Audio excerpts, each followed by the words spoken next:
73% of adults, 73% are either overweight or obese. Okay? I just got to get my head wrapped around that number. Holy smokes. 73%. Now, why do I think we have this? I think that we've been looking at the wrong tactics and looking at the wrong issues. I believe that at the very core of these metabolic issues is muscle. And I'm going to tell you a story. So the place in which all of this became clear to me was during my fellowship. I did a fellowship in geriatrics and nutritional sciences at Washington University. And throughout my clinical career, I've seen thousands of patients. I've been practicing medicine since 2006. And at the time, I was doing obesity research. I was doing obesity medicine research and looking at brain function and body composition. Now, out of all of the patients that I've seen, there was one that really stood out. And her name was Betsy. Betsy, she had big brown eyes, huge smile, was so funny, in her mid-50s, mother of 3. Always struggled with the same 20 pounds. Same 20 pounds, and that's like everybody else we know. And I imaged Betsy's brain. And Betsy's brain looked like the beginning of an Alzheimer's brain. At 50, how old did you say? 50. And I had this aha moment. It reminded me of all the patients that I was seeing on the weekends at the nursing home rounds. So I was working in dementia units, and I knew that she was going to be there. Because we had been so fixated, the medical community had been so fixated on telling her, cut back calories, focus on fat, the pathology of fat, rather than building and maintaining her muscle. Dude, this is so fascinating. I want everyone at home really to lean in right now, because I don't care if you're 20 or if you're 60. We women do not pay attention to our health enough, take it how seriously it really can be.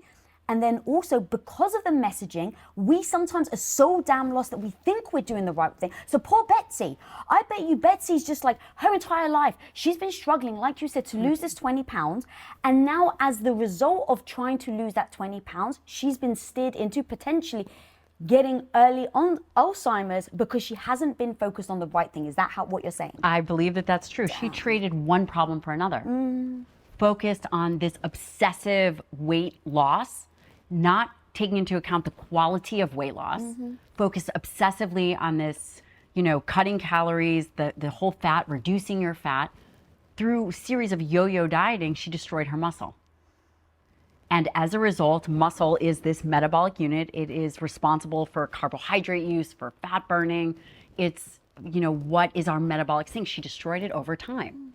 And when we think about some of the things that you mentioned, and especially Alzheimer's, there's a component to Alzheimer's that is a metabolic disease. And this is a real problem, and a real problem for women. The thing that really struck me about Betsy is that she always put other people first. It was never about taking care of her health, spending the time of doing the things that she needed to do. So she would do these cycles of crash dieting. And I think that we all have a Betsy in our life. Okay. Dude, this is fascinating. So now taking what should have Betsy done instead of trying to lose this weight? Because again, this is where I think so many of us get stuck, where you've got the Betsy's right now probably listening to this podcast as they're freaking running on the treadmill, thinking that if they lose the weight, they're going to be healthier. And everything you say and have already said is that is complete opposite. Yeah, I mean, the idea of weight loss is a good one, right? The idea of maintaining a certain weight could be potentially very beneficial, but it has to be the quality of weight loss. So for everyone out there that's thinking, I am so confused because we've essentially weaponized food, right? In society, it's, are you vegan? Are you carnivore? Are you whatever? We literally have weaponized food. We can all agree that, that this is what's happening. What that leaves is a confused consumer. So that leaves a confused Betsy, because there's so much information that it's almost as if it's a distraction. So initially people are like, okay, well, do cardiovascular activity, which of course is beneficial, cut back calories. We've all heard that. It's completely destroyed us. 50 years later, we're still struggling with the same issues of obesity and metabolic dysregulation, which have exponentially gotten worse, right? Mm-hmm. And what I wish that Betsy had done, and I didn't give her this advice, so I failed her. I failed her, the medical community has failed her, and I would say that the medical community is still failing people. As what she should have done is we should have focused on the health of her muscle. We should have switched from a disempowering model, which is this fat phobic, to an empowering model, which is muscle-centric. What can she do to maintain her metabolism, to maintain her health, and really be able to take control? And she should have been resistance training. Had she done resistance training, it could have potentially lowered her blood sugar, addressed her hypertension, prevented cardiovascular disease.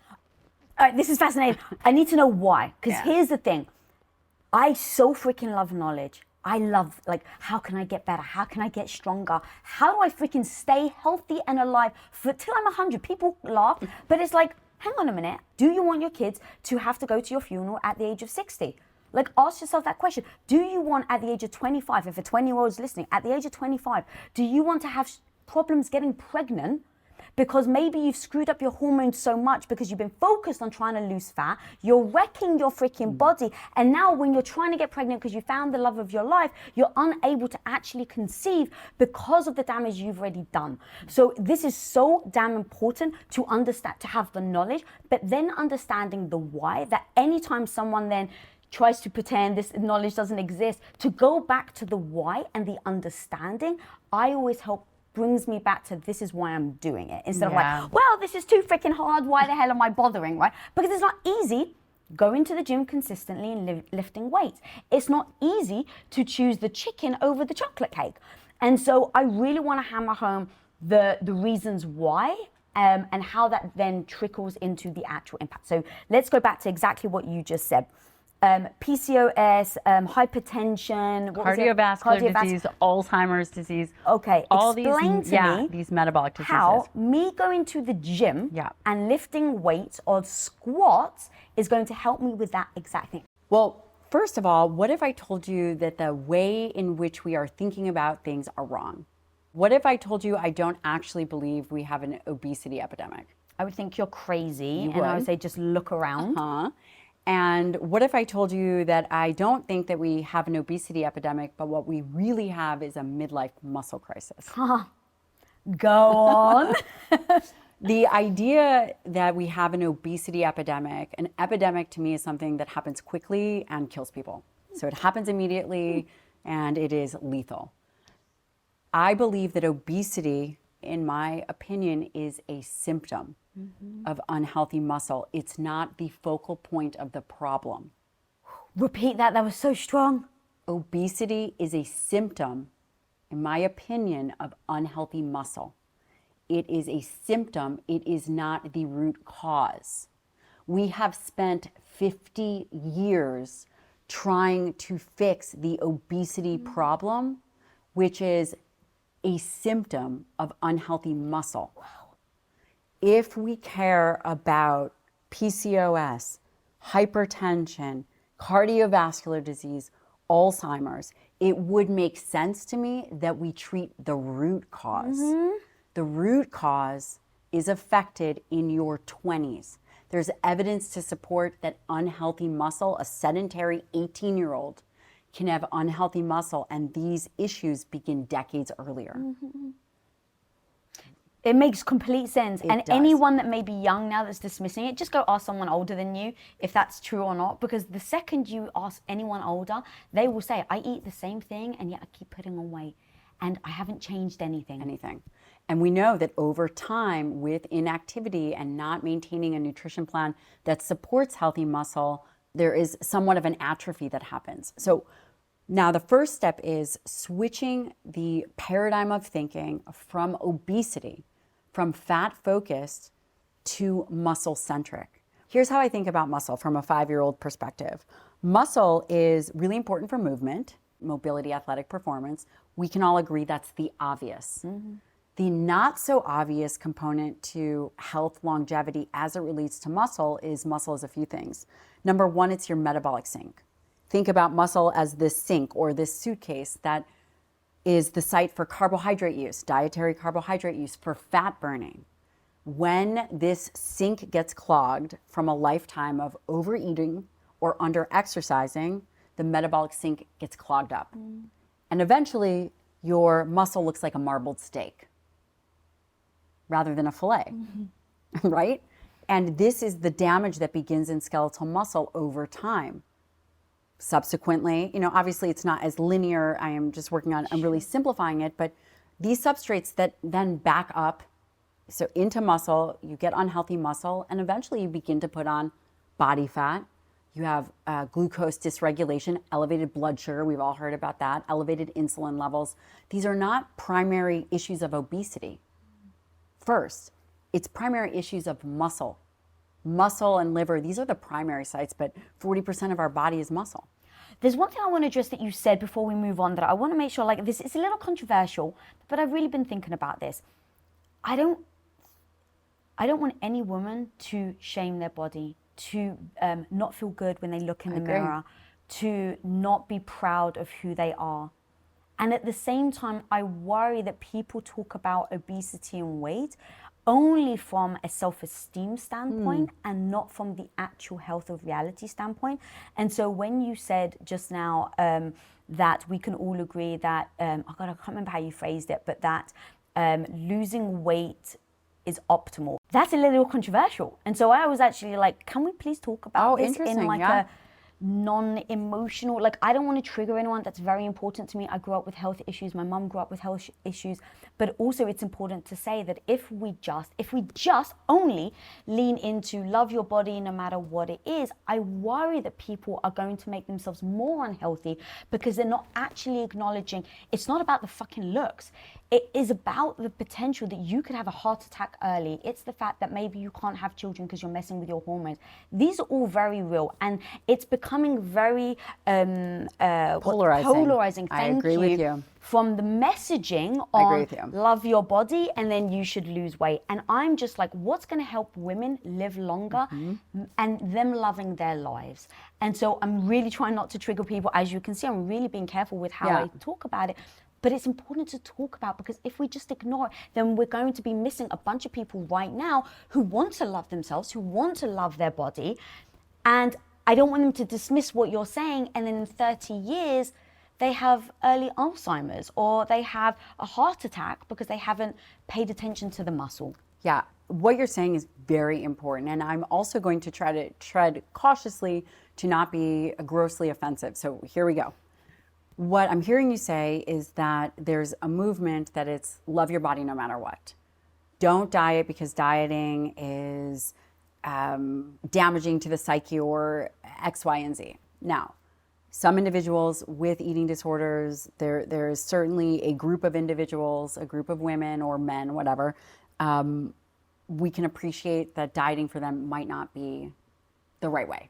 Okay, so people with like eating issues, things like that. Right. So if you're going to trigger an anorexia, like a bout of anorexia or whatever, those kinds of things, that is a challenge. However, the other thing is that this idea of loving your body no matter what, to love yourself is critical. You cannot dismiss that loving yourself would include healthy responsibility of taking care of your body. And that's critical. There's love your body at any size, all of this stuff. You can love yourself, but truly loving oneself is also taking care of yourself, right? And I think that we need to really focus on that dichotomy of the wording, because that's kind of what I think that you're getting at, is that there's this talk about you shouldn't diet, you should eat whatever you want because that's freedom. That's not freedom. That's completely shackling. And there are certain things that are risks with higher levels of body fat. But that's not to say someone is morally wrong. That's not to say someone is personally bad. It's not to say any of those things. If we are talking about it from a non-emotional health standpoint, then we have to address what the evidence would suggest to be true. That excess body fat has the potential to have other factors that ride along with it, like elevated levels of insulin, like the potential development of type 2 diabetes. There's all these things that can happen. And thank you. That was really nicely said, because this is a very tricky discussion to have, for me at least, because I do have eating issues, because I did grow up with a mum who had eating issues. So I'm so aware of the trigger, and yet at the same time, I pray that people listen to this and really hear what you're saying just from the health standpoint. Because if what you were saying is true, that Alzheimer's is impacted by how you handle the health of skeletal muscle, and everything else that we've done. I've had massive gut issues, right? Even the gut issue thing of like, if you just think you can eat whatever you like and it's not going to have an impact, then I'd like to give you the knowledge. And that's where I go, like, if after this, you're like, okay, I've heard everything. I actually understand it. I get it. But you know what? That isn't the life I want. Fucking A. Like, I literally have zero moral judgment on anyone. If you just want to, eat ding-dongs and sit on a sofa because that's the life you want, as long as you know that you're potentially shortening your life, do it. And quality of life. Right, yeah. But let's actually be honest about the quality of life that it's leading to. Yeah, and the unintended consequences of that are devastating. You know, part of my work was in obesity medicine. That was my research. And the other part was in geriatrics. And that is running, part of a fellow's job is to run a brain clinic. You also have nursing home rounds on the weekends. You also work in pretty significant units with dementia. The unintended consequences of the current narrative that health at any size is going to be devastating for people. It's okay to feel good about who you are as a human at any size, and in fact, you should. But also saying health at any size is a real thing, I'm not sure where that came from, because health and personal worth, right? Those are different things. But to say that I'm looking at elevated blood sugar and there's this health at any size is a huge mistake, because the older we get, the less window we have to make adjustments and to become better. That wave of youth will close. It is true that it's never too late to start training, to start increasing dietary protein. It's never too late to do those things. However, I will tell you that it is much more difficult to reverse and really impact brain health from a lifetime of not addressing body fat, of yo-yo dieting and destroying muscle. And my fear is that people become like Betsy. You have to address the elephant in the room. Wow. Okay, so tell me about the yo-yo dieting then. What is that doing to your muscle composition? Because you've laid out why the muscle composition is very important. What does the yo-yo dieting do to that? And then I'd love to talk about how we as women really do. You said that, obviously it's never too late, which is the best news ever. But let's actually almost go through the generations on, if you're 20, you can do this, because I really want to supply people with actionable steps that they can take, so that, in all honesty, my North Star is that people raise their hand in 10, 20 years and they say, hey, this episode of Women of Impact with Gabrielle Lyons actually saved my life. Like, not jokingly, I actually want people to do that. It can. Yeah. What we're talking about here today is some of the most underappreciated content and information. And by maintaining and focusing on the health of skeletal muscle will literally change the trajectory of people's life and aging. Generations to come, mothers, daughters, sisters, family members. Wow. It is the most critical piece. Skeletal muscle is the pinnacle of health. It is a full organ system that is the pinnacle of health. Everything that we are doing, the way in which we live, is destroying it. From immobility, from being on our phones, from sitting, from doing all the things that are creating a sedentary environment, then with this push of narrative to restrict dietary protein for longevity, it is going to be devastating. Devastating in the short term and devastating in the long term. So yo-yo dieting, one of the most dangerous things about yo-yo dieting, and just to define yo-yo dieting for people, it's going through cycles of crash dieting to meet that immediate need for spring break, for our 20-year-olds who are going to go back to college or whatever is happening. And it's typically a starvation type of diet. It's how are we going to do a crash diet for a short period of time? That can destroy muscle. You're restricting calories, you're doing a ton of cardio, you're not optimizing for protein. And when you're young, the good news is that muscle is more pliable, potentially is easier to maintain and build. Typically, people create habits of yo-yo dieting. I'm going on this diet for the holidays or this diet or weddings coming up. Exactly. Or over a period of time, that destroys skeletal muscle. And as we age, it becomes much more difficult to maintain and put that back because, again, we get busy or there's periods of time where an individual will go into what's called a catabolic crisis. For example, let's say someone you love got pneumonia and was on bed rest for a week. It's not that we age like this. It's not a linear thing. It's like we're aging and then we do something and then we age and then we do something. And so it's not this slope. It is they're very sharp periods of decline. One of the reasons why your muscle diminishes over time is it utilizes those amino acids. So muscle is made up of amino acids for the most part, and your body requires that.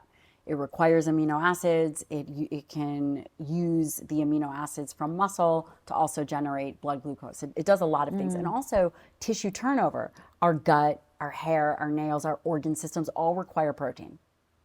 Skeletal muscle is essentially your reservoir, your protein reservoir. Two ways to maintain that are proper exercise and proper protein. Yo-yo dieting typically eliminates both of those things.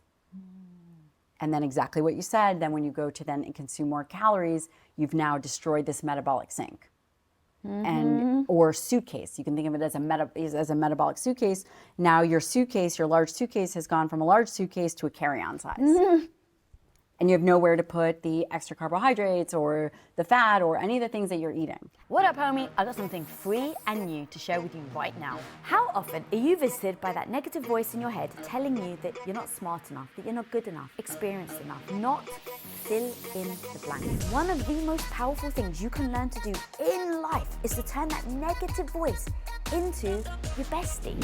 And I want to teach you how to do that and so much more in my 4 steps to becoming confident workshop. And guys, the most amazing thing is you can actually register for completely free for this workshop. So click the link on your screen and I'll see you on the inside. And then you go back to maybe even eating normal or eating more. But let's just even say eating quote unquote normal. Your body doesn't have the same composition to then be able to function like it did before you went on the yo-yo diet. There you go. And you put on more fat. That's so clear. I really want people to hear that because once I started to understand, I was like, oh, now there becomes almost real consequence because I don't know about you if you found clients like this, but so many people do the yo-yo diet and they're like, well, I'll just fix it when I get back on. Like, I'll just, and so you think you can get back to square one after you've done this crazy diet or after you've stopped working out. But it's not just that you're going back to square one. You're almost going to the negative. You're going below baseline. Below baseline. Thank you, perfect. And that becomes a problem over a lifetime. These are lifetime habits. I've seen a lot of damaged metabolisms where people have restricted so much that they're going on 800 calories a day. Anything above that, they start to put on body fat. And this becomes a major problem. So yo-yo dieting is a really bad habit and should definitely be eliminated because you have to protect muscle.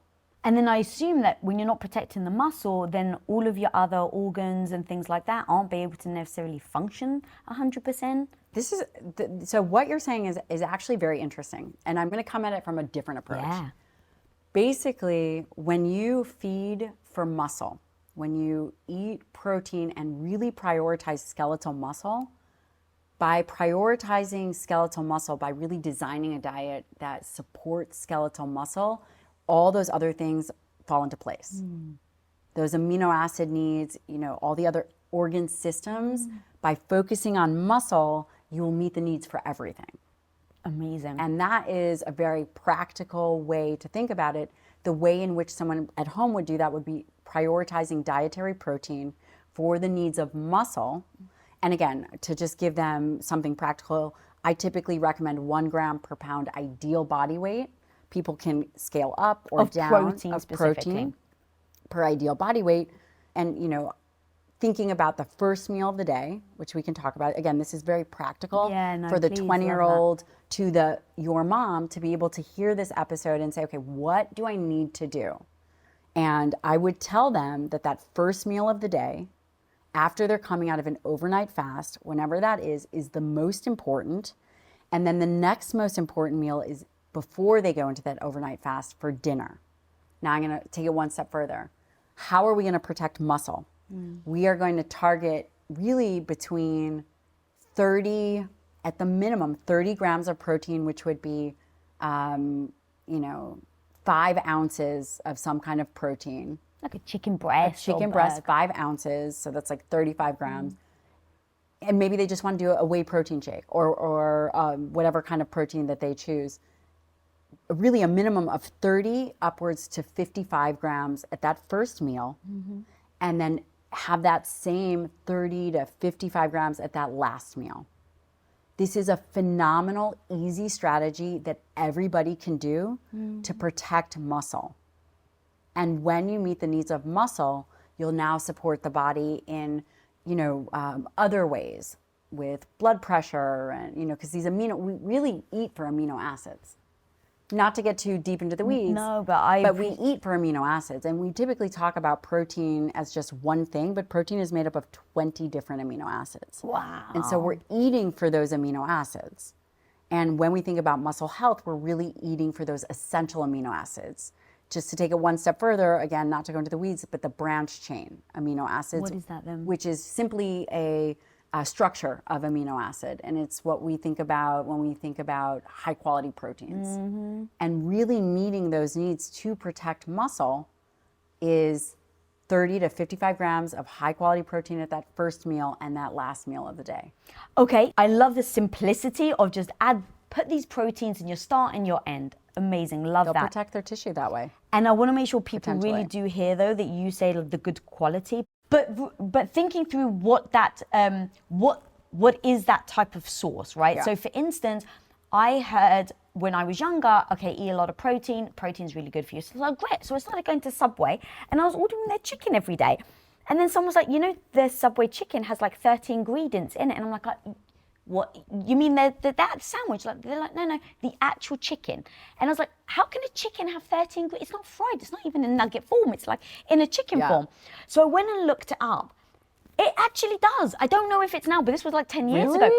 It had chicken flavoring in their chicken breast. That's gross. And so I was like, that's why I just had to say it, because it's so important that people are also looking into the types of sources that they're having. So not to even just take what you're saying as a blanket statement of people going out and eat, orange chicken for breakfast every day because you've just said protein. Like the source of it matters. Hopefully people understand how to look through the source. If you're not sure, just look it up. Google has all the information. And then why the beginning of the day and the end of the day? Great question. And I do want to circle back to what high quality protein is because you really are making a good point. The first meal of the day, again, we're thinking about how do we protect muscle. Muscle is very dynamic. It's going through, and really our body is continuously going through this build up and breakdown phase. It is not a static organ system, which skeletal muscle is an organ system, isn't just existing. It's constantly, there's turnover that's happening all the time. And really all cells in the body. And the first meal of the day is you're coming out of an overnight fast. The muscle is primed.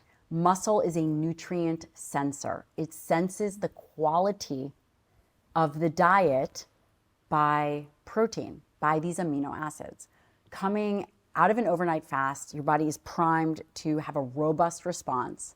And in fact, most of all the studies are done at breakfast.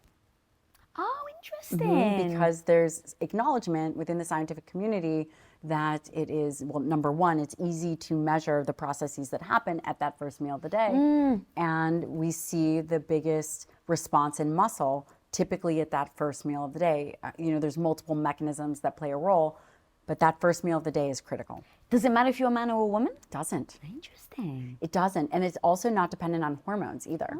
Oh. Meaning, if you're young, you'll have a much more robust response. But if you are outside of puberty, male, female, premenopause, postmenopause, andropause, name your pause, it doesn't really matter. Pause. Yes, it is not dependent on male or female. Interesting. So how on earth did we get, and I don't want to derail this conversation, but it's super important for us to like dig deeper in certain things. And like, as you're saying that, I'm like, so in what freaking universe did it actually make sense that toast and Fruit Loops became the bloody breakfast to go to? The breakfast of champions came with the Industrial Revolution. Yeah. Oh, It came, or it came with processed foods. And in fact, these big companies like Kellogg, I was looking up the data. I think that Kellogg spent $79 million on advertising. This is who is controlling our information versus a commodity like egg or beef or dairy. They might spend $8 million. We have to acknowledge that there's biases. You said, really what you were saying is, where did we hear about Fruit Loops and toast or fruit for breakfast? That is really suboptimal. If you want to do that, have that in the middle of the day. Okay. As long as you're stimulating your muscle with that first meal and that last meal, I'm okay with your having whatever it is that you want in the middle of the day. Because again, why are we eating? We are eating in this conversation to maintain the health of skeletal muscle. When we think about... Ooh, can we pause there for a sec? Oh God, that's so strong. Why are you eating? Why are you eating? Like literally, that should just be the question that everyone needs to start What is the answering. metabolic reason to why you are eating? But not even the metabolic reason. I just like wanted, what is the reason you're eating? Because if the answer is to feel better, that almost indicates they're not going to probably go for protein. If you're eating because I actually want to live longer, I want to be there for my husband, I want to be there for the kids, that is a beautiful way almost to orient people to now go, and this is why you need to listen to Gabrielle Lyons, because just asking that question, girl, oh my God, that hit me so strong.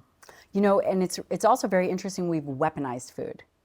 We are very divisive right now. And, I'm talking about high quality protein. High quality protein is animal-based proteins. This is lean red meats, beef, chicken, fish, eggs, dairy. This is what I believe to be critical, thinking about food as a food matrix, rather than could you try to get all your protein from plants? You could. However, you are now talking about consuming more carbohydrates, right? So for 6 cups of quinoa would equal 1 small chicken breast. You could get it through tofu or however you want to do it. But I think that we have to ask ourselves, why are we doing this? These whole foods that we've been eating for centuries now are coming under attack versus processed foods, processed fake meats, processed other things. And I'm going to take it one step further, is that if we are arguing with each other, that creates a smokescreen for the reality and the concepts of what's really happening. There was this whole push to have Meatless Monday, right? Because we wanted to do whatever it was. And that goes to the schools. But that was to like help the environment, correct? I believe. Yeah. I believe. And this was affecting children, my children. If we all had a Meatless Monday, it would affect greenhouse gas by something like 0.3%. For someone to mitigate the effects of a transatlantic flight, you would need to go vegan for 2 years. Wow. If 330 million Americans went vegan, the impact on greenhouse gas would be something like 2.3%. That is negligible impact on the environment.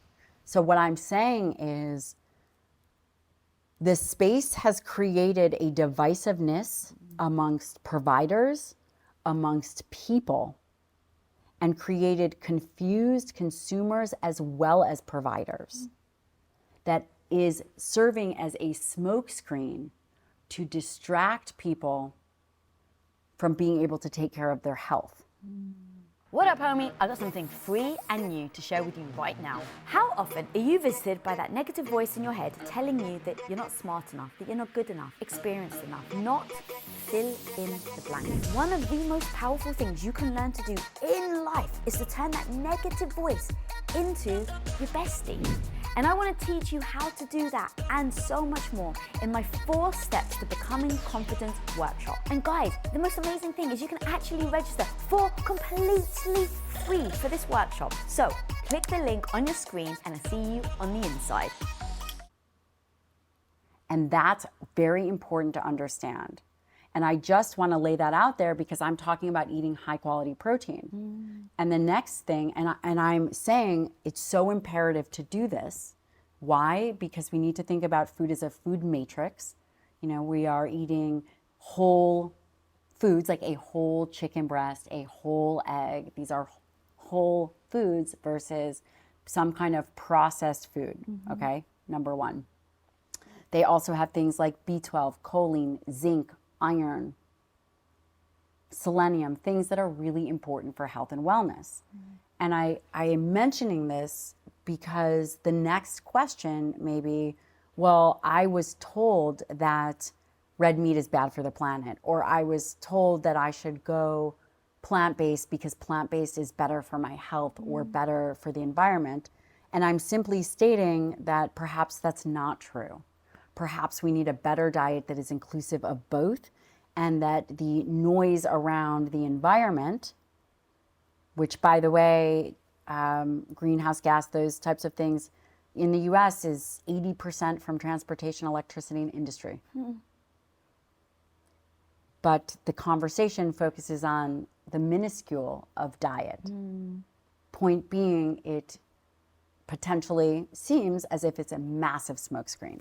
And we spoke about this in the last episode about like the morality issue and things like that. People feel like it's cool. So it's like there's a lot of reasons why people don't. And I actually love addressing that of what you just said, because it's just giving people the data and the stats to say, hey, look, if you believe it and this is why you're doing it, these are just the facts. So now, again, I'm going to go back to give us the facts. What's the actual truth? And now people can make that decision. And so even with what you're saying, if I was vegan and I was doing it for the environment, because I understand that that's important to people, and I heard that stat and I've heard everything you've just said, I then would, real honestly, I would sit down and go, well, shit. What's more important to me? Me allowing, again, me doing the 2 years of vegan and not flying in, you know, across the world. Or take one less flight. Or take one less flight, yeah. Eat high quality protein, protect your muscle. I mean, because when you think about it, let's take your mom. She's probably not eating more food. She's probably eating less. So yes, in fact, for people listening, I told you that my mom's lost so much weight, amazing, but she won't do strength training. All she wants to do is basically calorie count. How much can she lose? How much does she consume? And then how much does she work off that day? Out of the fear. Right. And so the next question would be, if she is now calorie restricted, wouldn't it make sense to put the most nutrient dense foods on her plate? 1,000%. Versus choosing foods that may have excess calories, but are not as nutrient dense as a whole food source. Absolutely. And that's why, in everything you're saying, for people to really just kind of, again, take it in and now ask yourself what's more important. Like, that's what I would do. What's more important? Me being around, the longevity, being around healthy for my husband, for my family, for my business, or helping the world 0.4% and just not doing a that's flight like in a literally year. negligible. Yeah, right. But that's why it's like you're taking the blinders off for us, and that's freaking powerful, homie. Yeah, it's important because we have to now have more transparent conversations. Yeah. And the reality is the majority of our food supply information is pay for play. Somebody stands to gain, and the people that stand to gain are not the consumers. It feeds a sick system. And you know, my vision, we always have to think about what is our why. My vision for the world is that we become advocates for our own health. How do we change the trajectory of how we age? How do we fight the right battle versus the commonly spoken about battle? And the right battle is fighting for muscle. It is going to make you more capable. It's going to make you more strong. It is going to increase your capacity in nearly everything that you do. It is an organ system that is living, that has been totally neglected. And as we continue to age, this fat loss fix, this thing and this thing, it is all missing the elephant in the room, which is take care of your muscle, do it the two ways, which is resistance training and dietary protein. Don't be distracted by all the other information out there, which, again, if we are fighting amongst each other, then the real stories aren't told. That's amazing. So twice a day, ideally, probably more, but if people are Let's just start starting. with twice a day. Get that, nail your first meal, protect your muscle, nail your first meal, nail your last meal. And if you're eating twice a day, hit the higher ends of protein. 50 grams, if you're older, you need more protein, not less. Your mom should be hitting 50 grams of protein at that first and last meal of the day. Stimulate her tissue, protect her muscle. That is a great place to start. The middle meal, doesn't have to meet that threshold, right? Doesn't have to meet that minimum of 30 grams of dietary protein, which I used to teach people about that if they are struggling with weight. What is a great way to balance blood sugar? A great way to balance blood sugar is to have a 1-to-1 ratio of protein to carbohydrates in each meal, just to start and think about, I mean, there's many ways to do it.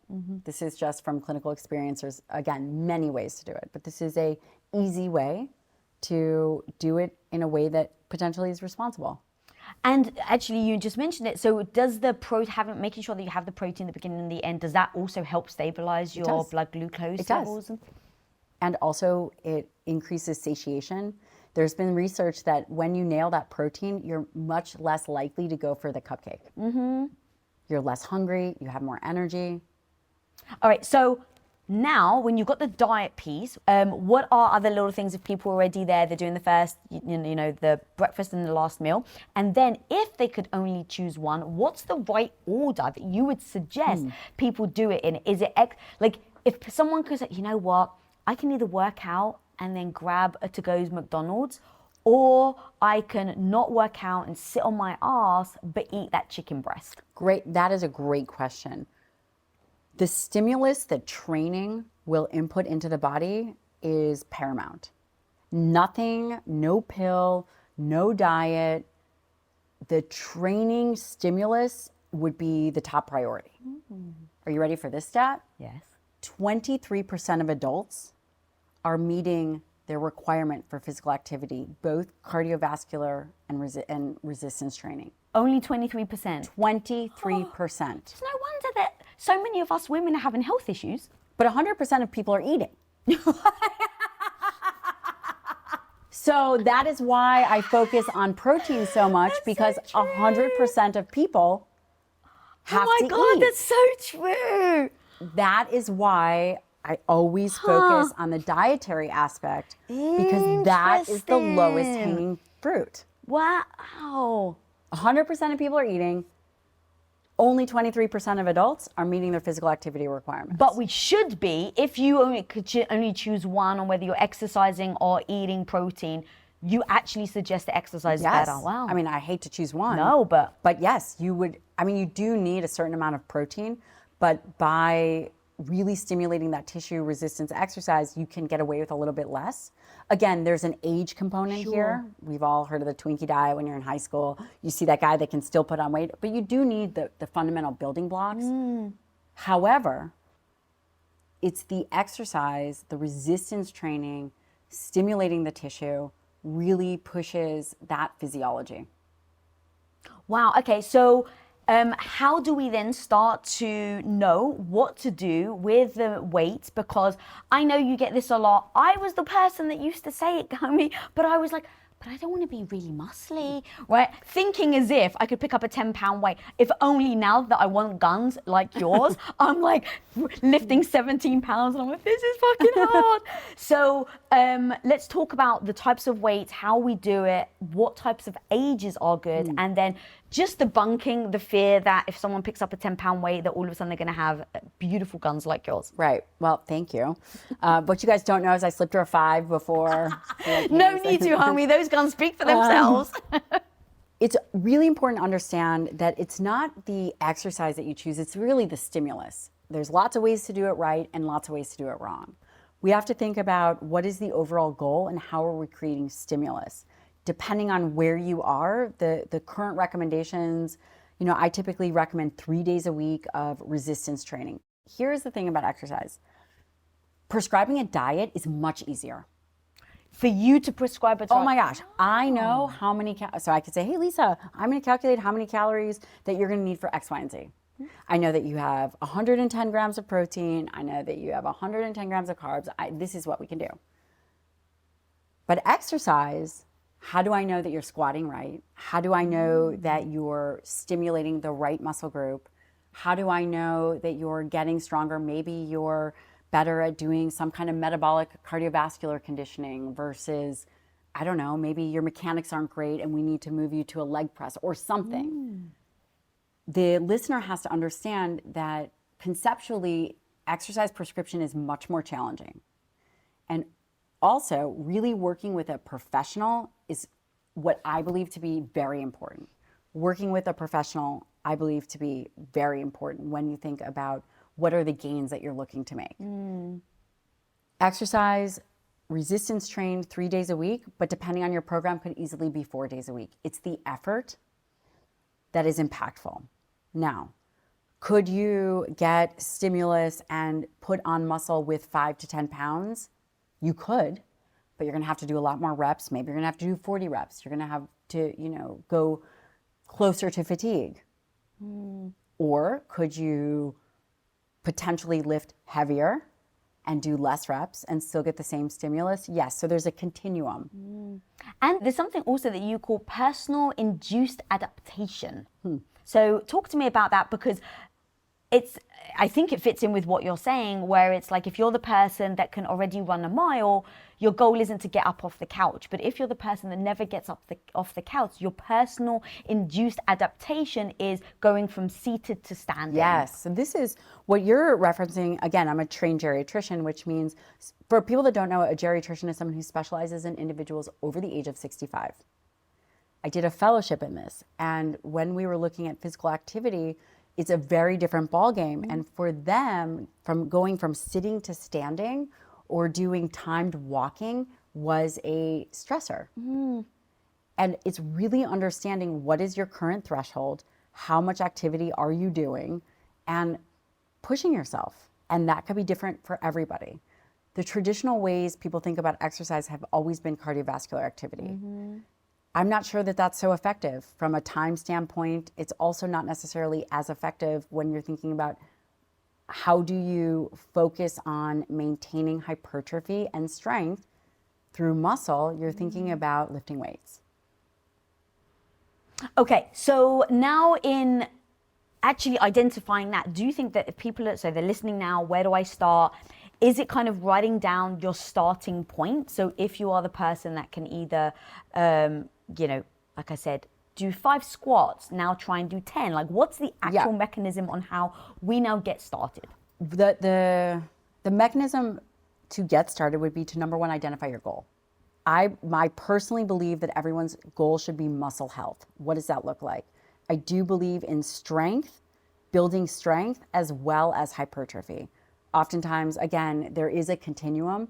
Strength is how much can you lift. Hypertrophy is you're really focusing on growing more muscle, growing bigger muscles. I think both are important for health and aging because it becomes more difficult to put on muscle mass as you age. And again, muscle mass is a kind of body armor that we really need to build and maintain. It's much easier to maintain than it is to build as you age. It can totally be done. But again, it's whether that's lifestyle, hormonal status, whatever it is. So figuring out what your goal is, implementing 3 to 4 days a week of resistance training, figuring you're going to hit at least twice a week full body. For how long roughly if people start? I mean, Like, what's the goal? Is it get your heart rate up and then down? Get your heart rate up and down. Because you can do that if it's, let's say, 15 minutes or an hour. So if people are trying to think about it and they don't have you as a homie to reach out to. Well, I would say definitely look at online programming. Okay. You start with 30 to 45 minutes. Again, it's what is the volume that you're doing? Volume is going to be the biggest determinant, and that is going to depend on weight, how much weight you're moving. Figure the lower the amount of weight, the more volume you're going to be moving, the more sets and reps you're going to do. The heavier the weight, the less volume you'll do, the less volume you should be able to do, and the less sets and reps. Okay, I love that. And then as I'm thinking through, what are all the things that people are thinking right now? Like, I really want to make sure that They're probably overwhelmed, like, oh my gosh, now I need to start thinking about all these things. So they should start small. They should do some kind of resistance training. And that can be, if they're not comfortable with free weights, they can do bands. It's how do we begin to scale and build? I do think, I was talking to my book agent yesterday, and we were talking about, in my book, I have a training program, and we're really going back and forth because the editor was saying, listen, this is going to be really intimidating for people, and people want to, can we do body weight? Can we do all that stuff? And I said, listen, it's kind of like social anxiety. If you have social anxiety and you never practice getting better at it, you will never get better at it. The chances of you getting better at it are zero. If you are uncomfortable lifting weights, the chances of you getting better at it without lifting weights and feeling more comfortable doing it is going to be zero. So for the listener who is thinking, oh my gosh, I feel so intimidated, you have to set that aside because it's going to paralyze an individual, and you must learn to become comfortable because our bodies were designed to lift. And it hasn't been spoken enough, especially for women. For women. And that's why I'm so in love with what you do in your work, because you really do focus on that. You show up to kind of, like basically live how your advice, and having been there and seen the end result, of the impact of what it happens if people don't actually do with what you're saying now. I can only imagine. My grandmother suffered from Alzheimer's, and let me tell you, it is not fun when you see someone that you love that used to be like one of the most badass women in my life growing up, and she's spitting on the floor and she forgets who you are and she's got dementia. Like, that's fucking heartbreaking. And that's why I do what I do, especially in this health space, because I do not want to be there. I do not want my husband to see me like that. I do not want the people I love to witness me like that. And so it is my responsibility to fix and do and show up today. And even with what we were talking about, where it's like, look, some people can get overwhelmed. There's a lot of information. I love how gentle you are in taking people through it. But then also, addressing this is the reality of what humans are like. And so everything you're saying are amazing. I'm guessing people won't take all of your advice. And so I go like, I wish they would, and here's the episode for everyone to take it. But if you can't take all of this, it feels overwhelming. You've done a beautiful job of bringing people into the starting game.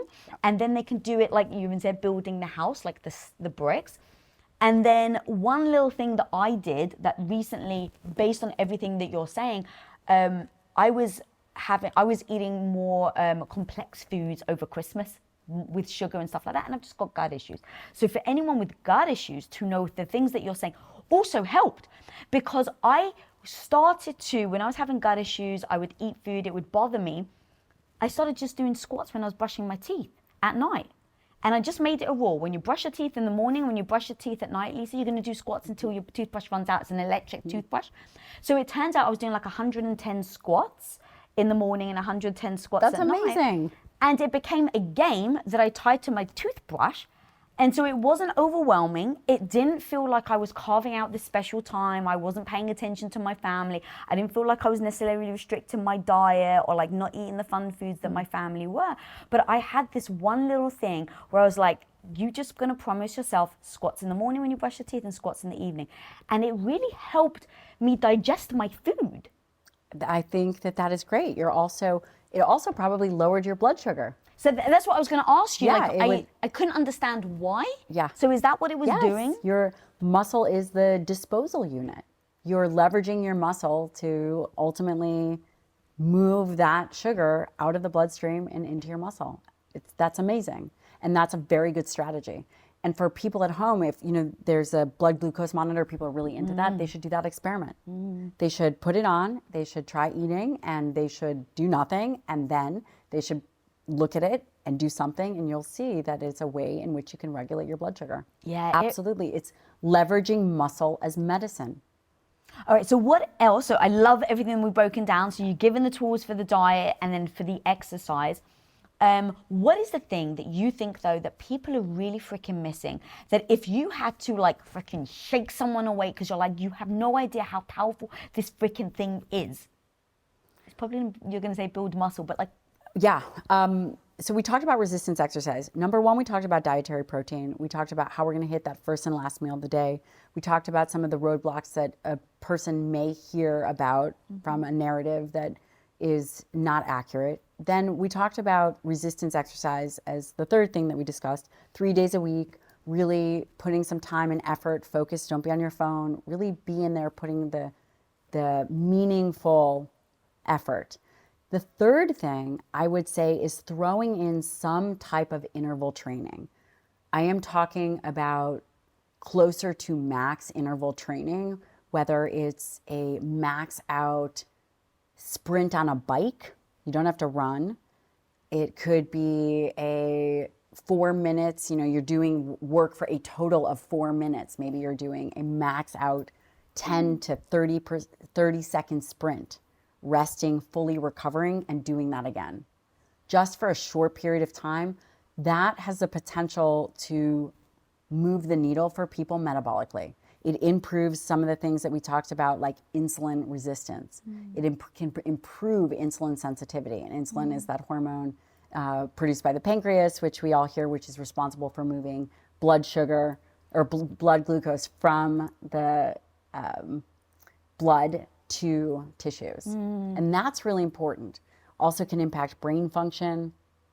Yeah, so tell me about that actually, because that's one thing we haven't touched on the brain function, the hormones, and then how you feel. Yeah, the endorphins. It's interesting.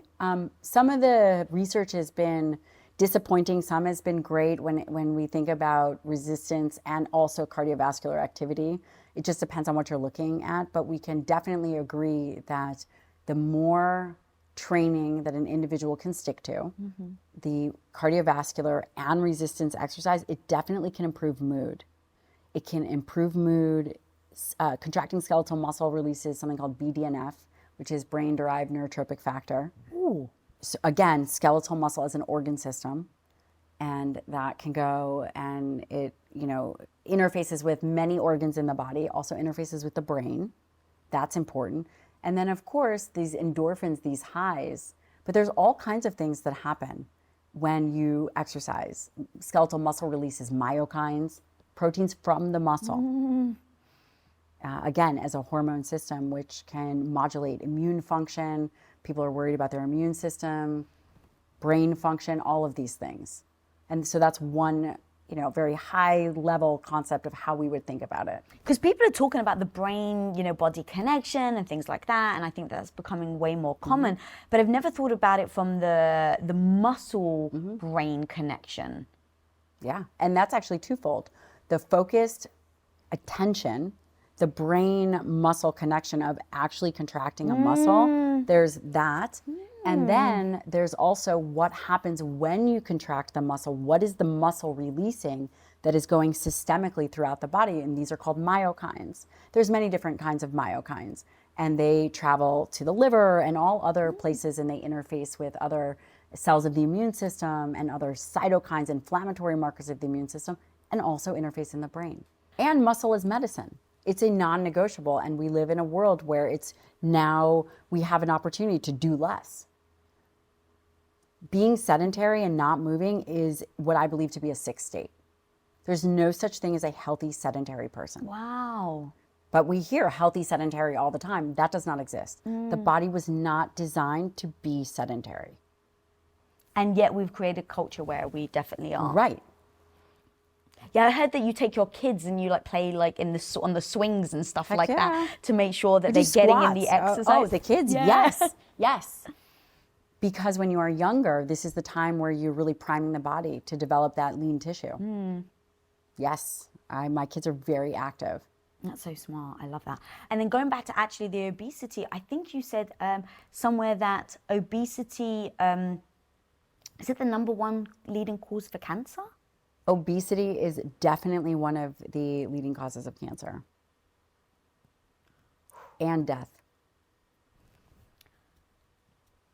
This is a tricky one. Oh, God. It's very tricky. And actually, cancer is very complex, depending on the kind of cancer, but obesity is a known risk factor.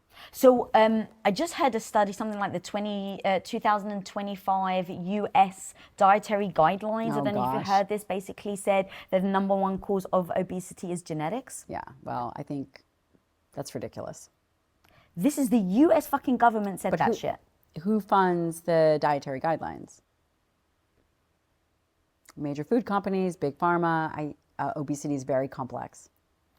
There are deep problems with the guidelines that were given. This is why everybody is still confused. Right. And so do you think even something like that, where people are saying like, well, it's genetics, so there's nothing I can do about it. Like, it's very almost disempowering. It's so very disempowering. Yeah. Now look, if it's true, I want to know. Like but if they're saying, I think it's something like it was like 50 to 80% of it is genetics. Nobody believes that. No. Like, what does that even mean? Yeah, that's insane. It's very disempowering. Again, the next question would be who stands to benefit from these recommendations and what is being said. So what about then, because let's just go with a couple of the other bullshit things that I've heard then.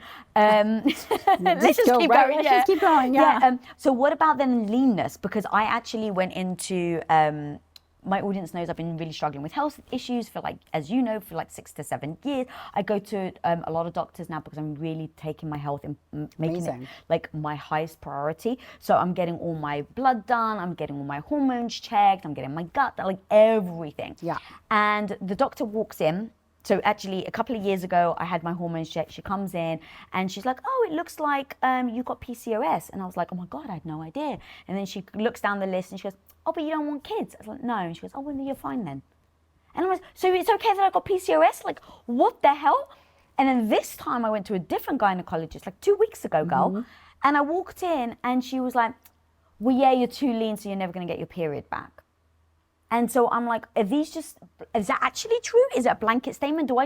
Because going back to what other people may hear, because I live my life in this space, I question everything. Good. But someone else that may not know or to question, they're going to go in and go, oh, so I guess I just got to put on weight. And now this is the person that isn't doing what you just, this whole hour that you've just said, this is what you need to do. They're not doing it. Right. Because their doctor said, oh, but you're just lean. You just need to put on weight. Even to the point where Tom's cousin had leukemia. He couldn't keep weight on because of his leukemia. Right. And they told him to go to McDonald's. The doctors told him to go to McDonald's and get Big Macs and milkshakes so he can put on as much weight as possible to get healthy. Very tricky. Very tricky. Well, number one, I'm sorry you had that experience. No provider should dismiss anything. Like that's pretty ridiculous. So I'm assuming you switched doctors. Yeah, I mean, this literally just recently happened. But here's the truth. If that's actually true, like when I go, well, hang on a minute, why would it be beneficial for women to have more fat on them? And then I think about giving birth. And for sure, fertility can be affected if you are too lean. There's also a female athlete triad. There's all. Oh, what's that? So it's oftentimes when women become amenorrheic, not getting their period, right? They're too lean, they're exercising too much, those kinds of things. However, when you think about the majority of women are not suffering from being too lean. We already know that 73% of adults are either overweight or obese. Can being overweight contribute to PCOS? Yes. Being underweight affect hormones and the ability to become fertile, all of those things? Yes. So there's broad concepts of what would be considered unhealthy for a person, a percent body fat, whether it's 30%. Also, how lean can someone be? Could someone function at 12% and be totally healthy? Absolutely. Me, genetically, I tend to be a leaner person. So for me, right. So and you and I are actually of similar build and height, by the way. So, yeah.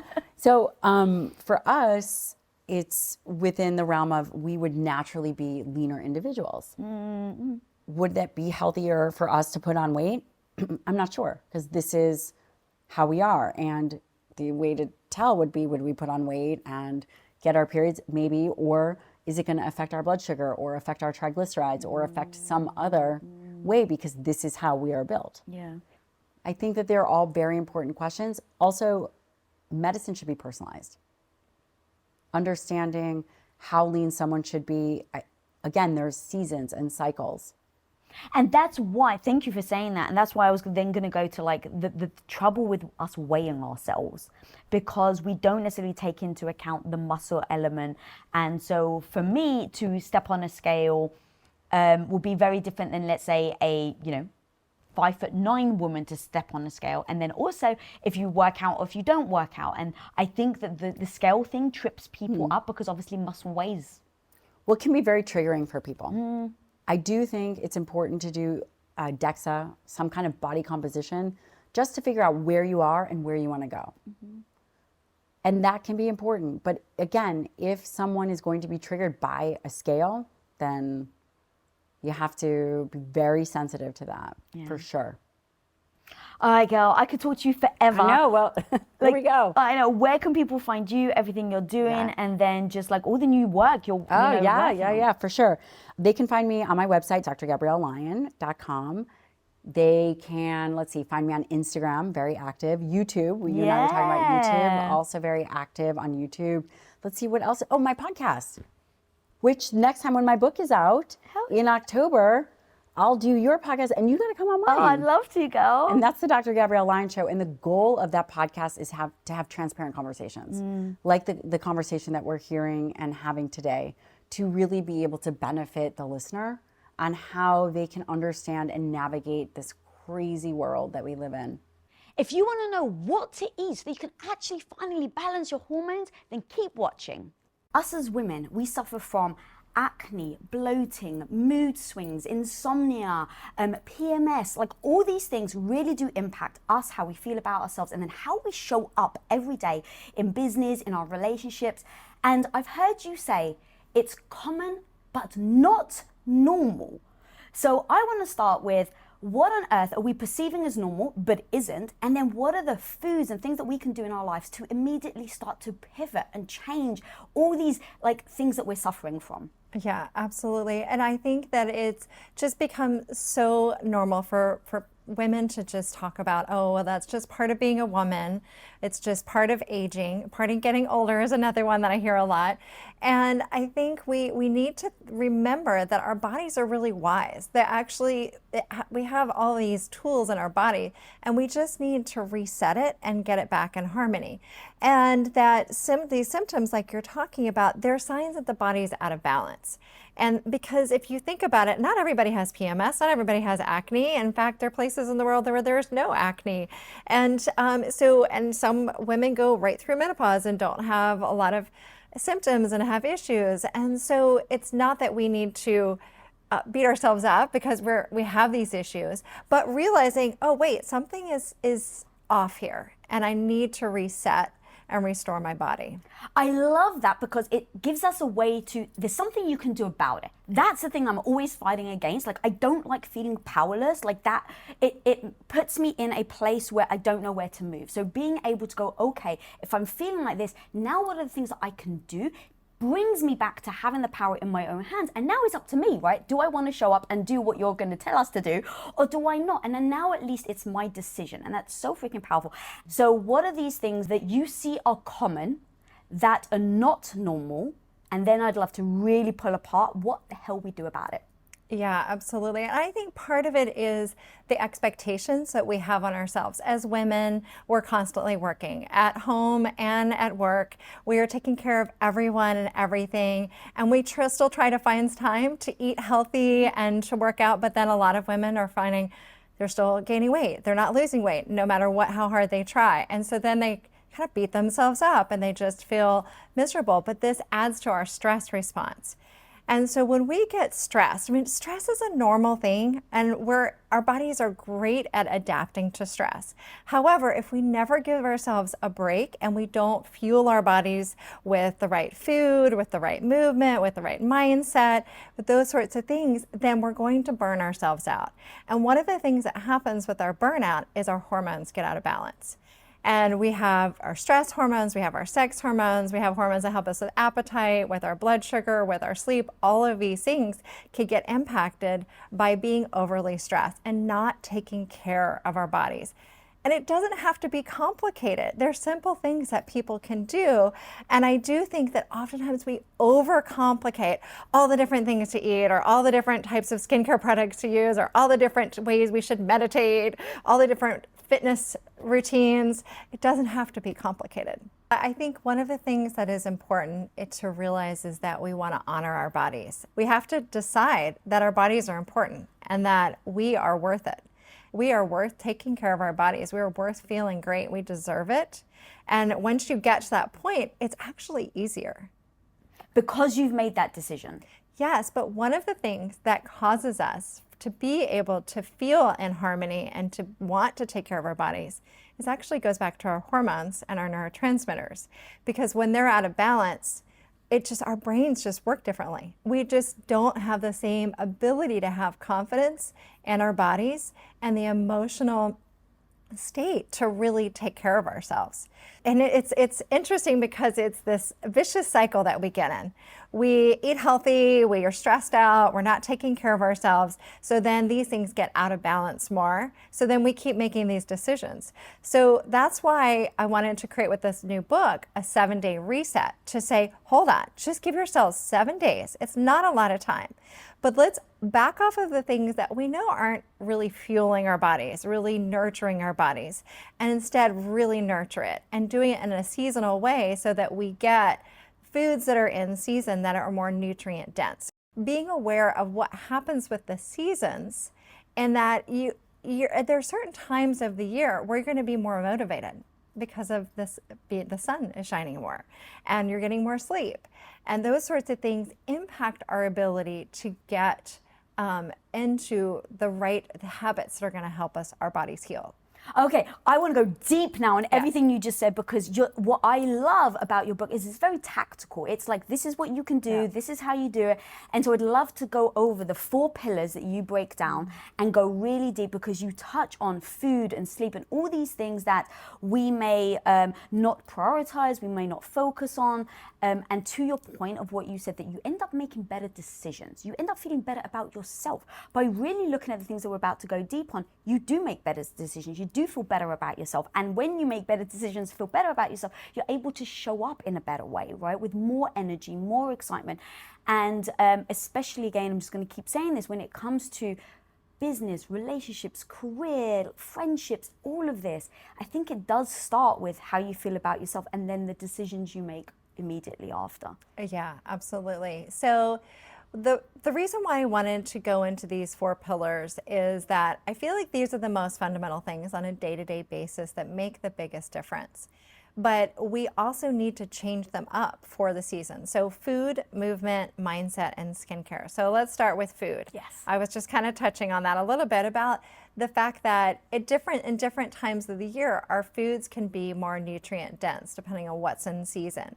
Now, I know we can get food from all around the world at any time, and it's amazing. And so what ends up happening is we get stuck on eating the same foods over and over again.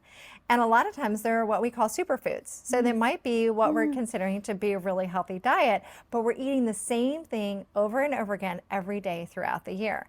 But those foods aren't necessarily going to be nutrient dense because they're not in season. The other thing is, when we eat the same foods over and over again, we're more likely to develop food sensitivities, and also it's not good for our gut microbiome. When we eat more diverse foods, and especially those in seasons when they're closest to the earth or to picking it from the tree, it actually helps our gut microbiome diversity. So our gut health is much more improved by eating in season and diversity. So how do people start to navigate? Because I just go to, sometimes it can be so overwhelming. Then people at home are just like, well, screw it, I'm just not going to bother doing it. Yeah, right. Well, I've been seeing patients for 22 years, and when I first came out of medical school, I would do these long programs with people, and I was super strict, and I say, this is everything that you have to do, and we have to do this 8-week program and this whole thing. And people would just get overwhelmed and they'd stop. And then I realized that when you can commit to something in a shorter period of time, which most people can, say, oh yeah, I can give up sugar for a week or cut back on it for a week at least. And when you can make the connection between how you feel and what you're doing, that's powerful. Because you can read all the books, you can listen to all the podcasts, but if you don't feel it yourself, it's going to be harder to make that change. So that's why I say just start doing it. Start somewhere, start with a week, see how you feel, because most likely you're going to start noticing difference like my patients have. I didn't know my skin could look this good. I didn't know I could have this energy. I didn't know that that pain that I was experiencing was related to my lifestyle. I didn't know that my sleep was associated with the fact that I had that glass of wine every night and it was keeping me up at night. You know, there are things that we're doing that are interfering and creating symptoms that we don't even realize that we're having. So when you stop doing some of these things, and you do a kind of reset like this, it's amazing the signals and the messages your body will give you that it's happy. Yeah. So what are some of those symptoms that we don't realize we're having that this reset will help actually identify for us? So some of it's skin. A lot of it is skin. This is one of the easiest and sometimes the early warning signs shows up on our skin. So it could be acne. You're breaking out in acne. It could be dry skin. It could be redness or eczema breakouts, atopic dermatitis.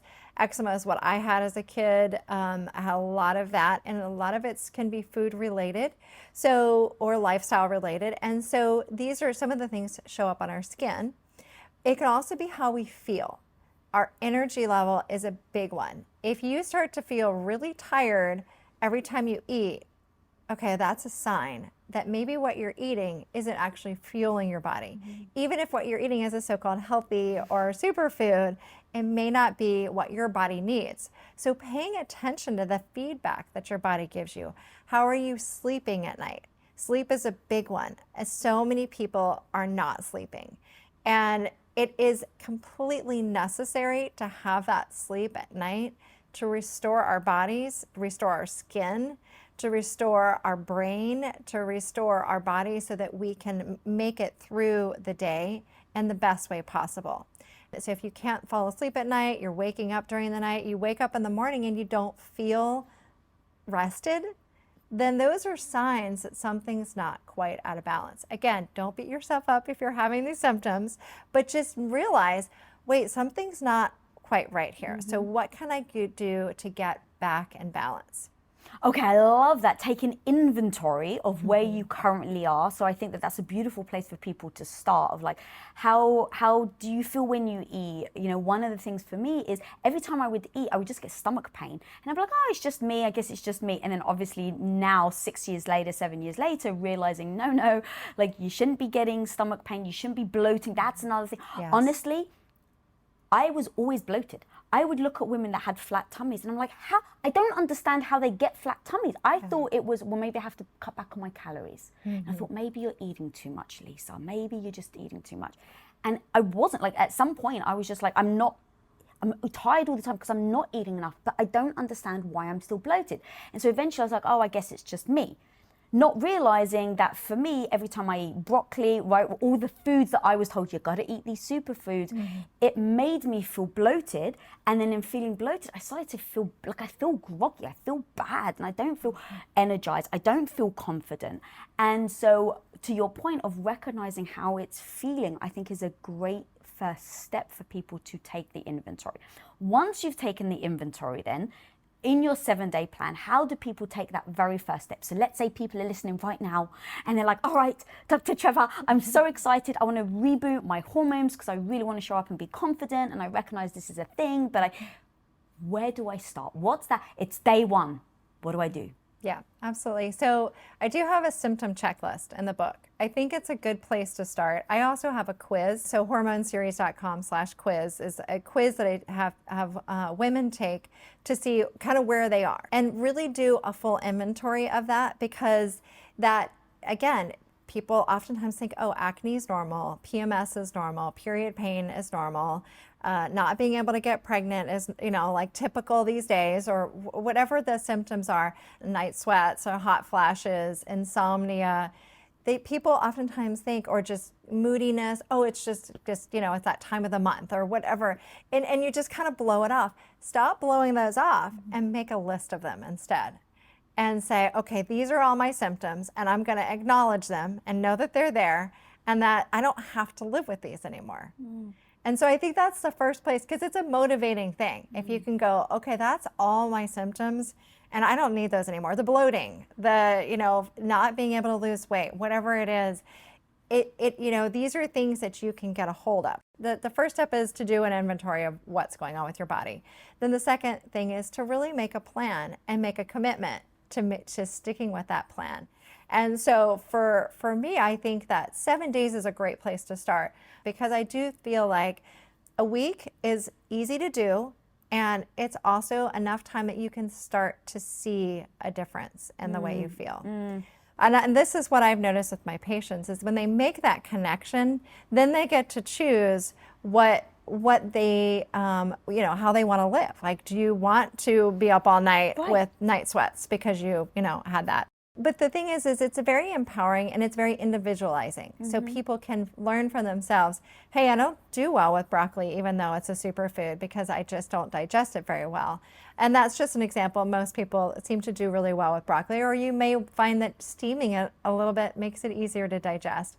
There are certain ways that you can change the food. That's why doing it yourself and following through a program, you get that feedback. So at the end of the 7 days, do the symptom checklist again. Do an inventory check again. I'm still having these symptoms, or these symptoms are better, and these are the changes I made. And so making the connection between those can help you start making decisions of how you want to go forward. And it's a very empowering thing to do, where you're not just being told, this is the way that you have to eat because everybody else is doing it. And so you might find, okay, well, maybe I do like keto or paleo or different things, but I'm going to modify it for me so that it works best for me, because I'm going to give up this and this, but these things are okay. Does that make sense? Absolutely. And I really appreciate you saying that, because number one, I fought for years of how I felt versus what people told me I should do. Fought for years where I was just ignoring myself. So people would eat broccoli and all this food. I'm like, it just hurts my stomach. And then I remember things like, I realized, if I eat earlier in the day and then I, don't eat a few hours before I go to bed, I feel so much better. But it doesn't make sense, because I've been told, especially if you want to make sure to keep your gut healthy, you eat 6 times a day, and if you're working out, it's really good, right? So I was following what I thought as being quote unquote experts, and I was doing it blindly, and that was the thing. It's I'm sure the advice actually did work for some people, and so that's why they're giving the advice. And I was so blindly following it because I just wanted the right answer, and I didn't think I could trust myself. How many clients do you find that that have that? And is it just a process of taking inventory, keep on writing things down, so that you can start to really highlight and identify? Because for me, I could convince myself based on what the experts were telling me. Yeah, I think it is important to honor our own bodies and what we each need, and to have an understanding that when you have a symptom, I think that you have to go back to that. Pay attention to your body. Symptoms are a sign that something's not quite right, and they're not just a normal thing. And sometimes you might find that these are symptoms that they're going to be constantly coming up for you throughout your life, that they're a tendency. And some of that's a genetic predisposition. Like for me, it's eczema, for skin issues. And so I know sometimes if I had too much gluten or things that trigger that the eczema for me, I know that that's always going to be my tendency, but I don't have it anymore because I choose to not eat certain foods that I know are my triggers.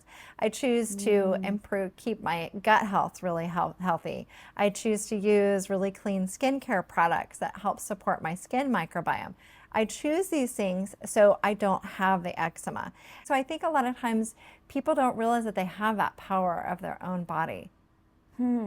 So true. And now with you talking about our skin with our gut and how intertwined that all is, and then the power of the gut with hormones, like if we can break that down, I think it will really allow people at home to understand how things like food really impact how you feel and what your hormones are like. Because you explained very eloquently about what sugar does to you, what alcohol does, and you've got a surprising thing about caffeine. So if you wouldn't mind breaking those down of how they have that knock-on effect.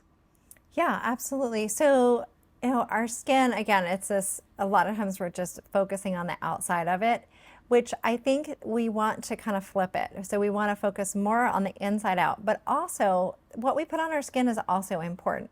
So I think it's probably about, even though I make a skincare line, I'm going to say about 80% comes from the inside. I really do think that most of our skin issues are from the inside out. But it's not the only thing. We don't want to just think about what we put inside our bodies, but also what we put on the outside. But let's talk more about some of those things that you mentioned. So caffeine is interesting. So basically with anything, you want to weigh the pros and cons and again, individualize it for you. But with caffeine, it is a central nervous system stimulant. So that means it activates our brain and it activates our nervous system, which can make us feel very alert, but also can overwhelm our nervous system too. So that's why we want to be careful not to get too much caffeine. And we can usually feel that when your heart starts racing or when you feel jittery, you've gotten to that point where it's just too much. And for some people, they just can't have any caffeine at all because they immediately start to notice that feeling. They start to sweat. They're they're basically, their body's gone into fight or flight mode. But for some of us, we're like, a little bit of caffeine can actually keep us focused, and so it's hard to give it up, right? So there actually has been some positive research coming out on coffee and caffeine, and that it can help with keeping our brains sharp as we age, and also with helping prevent colon cancer. But again, we have to decide. Prevents colon cancer? Yeah, so because partly of how it helps with our digestion. Oh, of course. It Can kind you of, go to the if anybody, yeah. Sorry, just Kind been of, blunt. and so I think, okay, so would fiber be a better option or caffeine? I'm going to probably go with fiber, but for people who don't get enough fiber in their diet, if they're drinking coffee, that might be one of the ways they stay regular. Wow. That's so amazing. So, but again, everything in moderation, right? The one that I would say really doesn't have any beneficial research on it is sugar. No matter how much we try it. Sorry. I mean, dark chocolate, yes, but you got to take the sugar out. Right. So dark chocolate, which I love. I don't know if you're a big chocolate fan, but I am. Unsweetened, actually, dark Yes. chocolate, only because I've had gut issues. I couldn't eat chocolate for the longest time, and so I found the dark chocolate amazing. Yeah, so lots of antioxidants in dark chocolate, so that can be great. But you add the sugar in there. Sugar, there's no way around it. It's just not particularly good for our bodies. And I think more and more we're going to see the impact of our blood sugar on a number of different health issues. And we are already seeing it creating problems with our skin, with our hormones, with our weight. Of course, we've been talking about that for a long time, but it's not just our weight anymore. And it's also our mental health, a lot of different things that impact us with our blood sugar. So what happens with our skin is that when we eat a lot of sugar or foods that spike sugar, is that it creates more glycation issues in the body, where glucose will bind to proteins in the body. In the case of skin, we're talking about collagen. So glucose binds to collagen, makes it more rigid, less elastic, so that leads to the wrinkles and sagging skin. So if there's no other, if you're like, I'm not worried about sugar making me gain weight, then maybe you might want to think about it with your skin and with aging, because it is one of the biggest age accelerators. It's also connected to acne breakouts, because an increase in blood sugar increases our insulin, which then triggers excess sebum oils in our skin and androgen activity. So those are things that trigger the acne breakouts. So unfortunately, there's really no way around sugar. The good news is that there are alternatives to sugar that we can use. Things like, stevia, erythritol, monk fruit. There are different ones out there that aren't going to impact the blood sugar. Or if you use a little bit of honey or a little bit of maple syrup, it's probably okay. But again, we go back to the seasons, which interesting is that if you eat these sweeteners, like things like maple syrup and honey and stevia and things like that, when they're more in season, then you're not eating the same things all the time too. So which is nice, you kind of mix it up. So and then you're supporting like your local beekeeper or things like that instead. But so it's not like you can never have treats, because I have recipes in my book for desserts and kind of treats. But it is something to think about. You definitely don't want to be having sugar added in everything. And part of the thing with sugar is it's not just desserts. It's in breads and ketchup and sauces and dressings. Here we are trying to eat a healthy salad, and there can be added sugar in our salad dressing. Where else is sugar hidden? Because it never dawned on me, to the point where when I first started going into the health world before Quest, I was told, oh, low carb actually is really good for you. So it's like, okay, what's low carb? Okay, it's rice. So me and my husband would go to a Chinese restaurant and order orange chicken without the rice, because we thought that was low carb, not realizing that the whole sauce is like dripping in sugar, and it's coated in bread, and it's deep fried. So I'm sure there's so many people right now that are just like, what? Hang on, salad dressing has sugar in it? So what other things are we not realizing has the sugar? Because to your point, we can be aware of it, or we can say, hey, I'm not going to eat that donut or cake, and then still be frustrated why your skin is bad, why you're still not sleeping well. And it could be these hidden things that we have no idea. Yes, I would think one of the things that people don't think about is what you're drinking. So drinks a lot of times are loaded with sugar. And so people will drink like a pre-made smoothie or something. And if you actually look at the sugar content on there, it's really, really high. Because fruit, when it's concentrated, can really spike our blood sugar as well. So look at the sugar content on things, because if it's a packaged food, it'll say on there. And I think as much as we can, I know people a lot of times don't like making food, but as much as we can, start making your own food. If no other reason than when you follow a recipe, you realize how much sugar or honey or other things are going to be added into it to make it taste good. And that there are other ways to make it taste good. So that you understand that. But a lot of sauces, a lot of dressings that we use and baked goods, even if they taste more savory than sweet, they add sugar to it. I know that you said about you've talked about sweeteners. So sweeteners can actually be a way of disrupting our gut biome, correct? Yes, yeah. And so in these moments where we may say, oh, well, I don't want to eat the real sugar because we've just spoken about it, or I'm not going to have too much of it, well, let me turn to artificial sweeteners instead. Can you talk to me a little about that and break down the detrimental things that artificial sweeteners have on our gut, which then, of course, has a impact on our hormones that have an impact on us? Yeah, absolutely. So artificial sweeteners, one of the different ones have different issues with it. There have been health concerns associated with the various ones. But one of the biggest things that I'm concerned about is that when we have an artificial sweetener, our body still thinks that it's having something sweet. So we can still get that insulin spike. And so you can still be susceptible to insulin resistance or blood sugar imbalances, even though you're having something that doesn't even have sugar. And there has been research showing that people that drink diet sodas still have weight problems. They still have difficulty losing weight.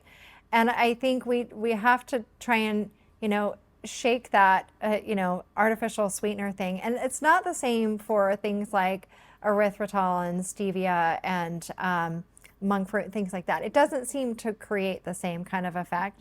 However, at the same time, it's good when you start to kind of gradually decrease the amount of sweetness that you're used to.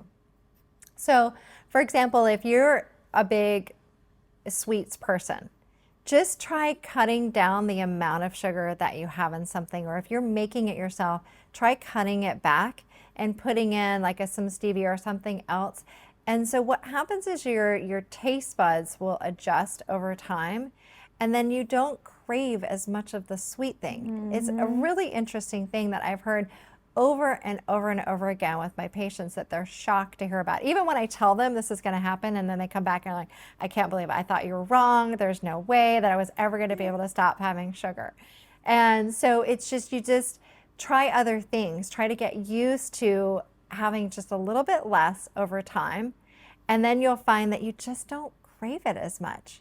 And then in addition to that, if you can make the connection between the way you feel and eating sugar, then that's one of the most powerful things, because I think we all want energy and vitality. We want to go and do all the things and have all those great relationships and go and travel and do all these fabulous things. But if we're constantly feeling tired, we just don't have the motivation to do it. And sugar is one of those things that's going to keep us from being able to do all the things. I'm so glad you said that, because growing up, I've had a very unhealthy relationship with food. I grew up with a mum who was borderline anorexic and then went to be morbidly obese. She's now actually found her rhythm and like really, you know, focuses on herself and self-care. But growing up, I did have a very unhealthy relationship with food. And so for me, a lot of it, especially with sugar and things like that, I wasn't having it out of fear. It wasn't because I was like, oh, it doesn't make me feel good. It literally was, I don't want to get fat. I don't want to get bad skin. I don't want to be teased or bullied, because I already was. And so sugar is bad. And so that was kind of my relationship with how I saw sugar. And it was a very unhealthy relationship until, as I got older, to your point, I started to pivot. And I was like, instead of seeing it as quote unquote bad or like, oh my God, a fearful thing, just start to identify how not having it helps you feel better about yourself.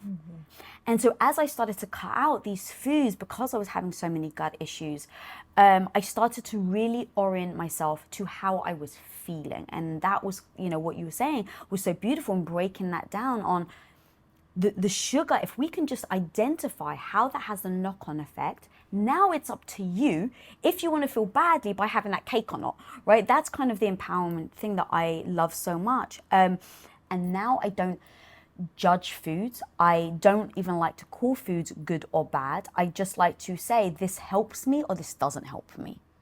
Yeah, absolutely. I'm glad you brought that up, because I know that eating disorders are such a common thing, and so often, especially as women, we'll get fixated on foods and that something is bad or that we have to restrict, and definitely don't want people to have that feeling. And that's why I say I want people to enjoy eating, and that eating what the foods that help nourish our bodies in a way so that we can show up as our fullest self. And that we want that with relationships, we want it with our mindset, we want it with the movement, we want it with our personal care products, our self-care routine, we want it with our food, and it's really no different. And we don't want to ever feel deprived. What we want to feel is empowered. And that's why it's really about shifting in, and it's not always easy to do that. But when you're reaching for a food, ask yourself, why am I reaching for this food? Because whether it's kale or mac and cheese, it's not that food that we're hungry for sometimes, it's something else. So what else is going there? And so I think that that's really important to address those things, that if anyone feels triggered by foods, if they are starting to feel like a food is bad, you're going where you're talking about, to get some help and support with that, because that's not where you want to have that kind of relationship with food, because you want to honor your body and know that what you're putting in it is what is going to be best for it. And you said it earlier, but this vicious cycle about if you're feeding your body unhealthy foods or foods that make it feel badly, then it impacts your hormones, and then your your hormones are impacting your mood. So now you may feel worse about yourself, and so you feel worse about yourself, so you go back to the bad food, and literally it becomes this cycle that I think a lot of people feel trapped and they don't know how to get out of it. Yeah, yeah. And so that's why I wrote this book, because I hear that so much, and that we stop trusting our bodies. We are told that our bodies are wrong, that symptoms are wrong. I think in the conventional medical world, that's what we're taught. We're taught if you have symptoms, it's bad, we need to stop it. Like you have a headache, take an Advil. It's bad, stop it. But wait, why am I having a headache? Why did I get the headache in the first place? And so recognizing that, if you're having these symptoms, that something is off, and honoring that process. And but that there are tools, there are ways to address these underlying causes and get your body back into a harmonious place.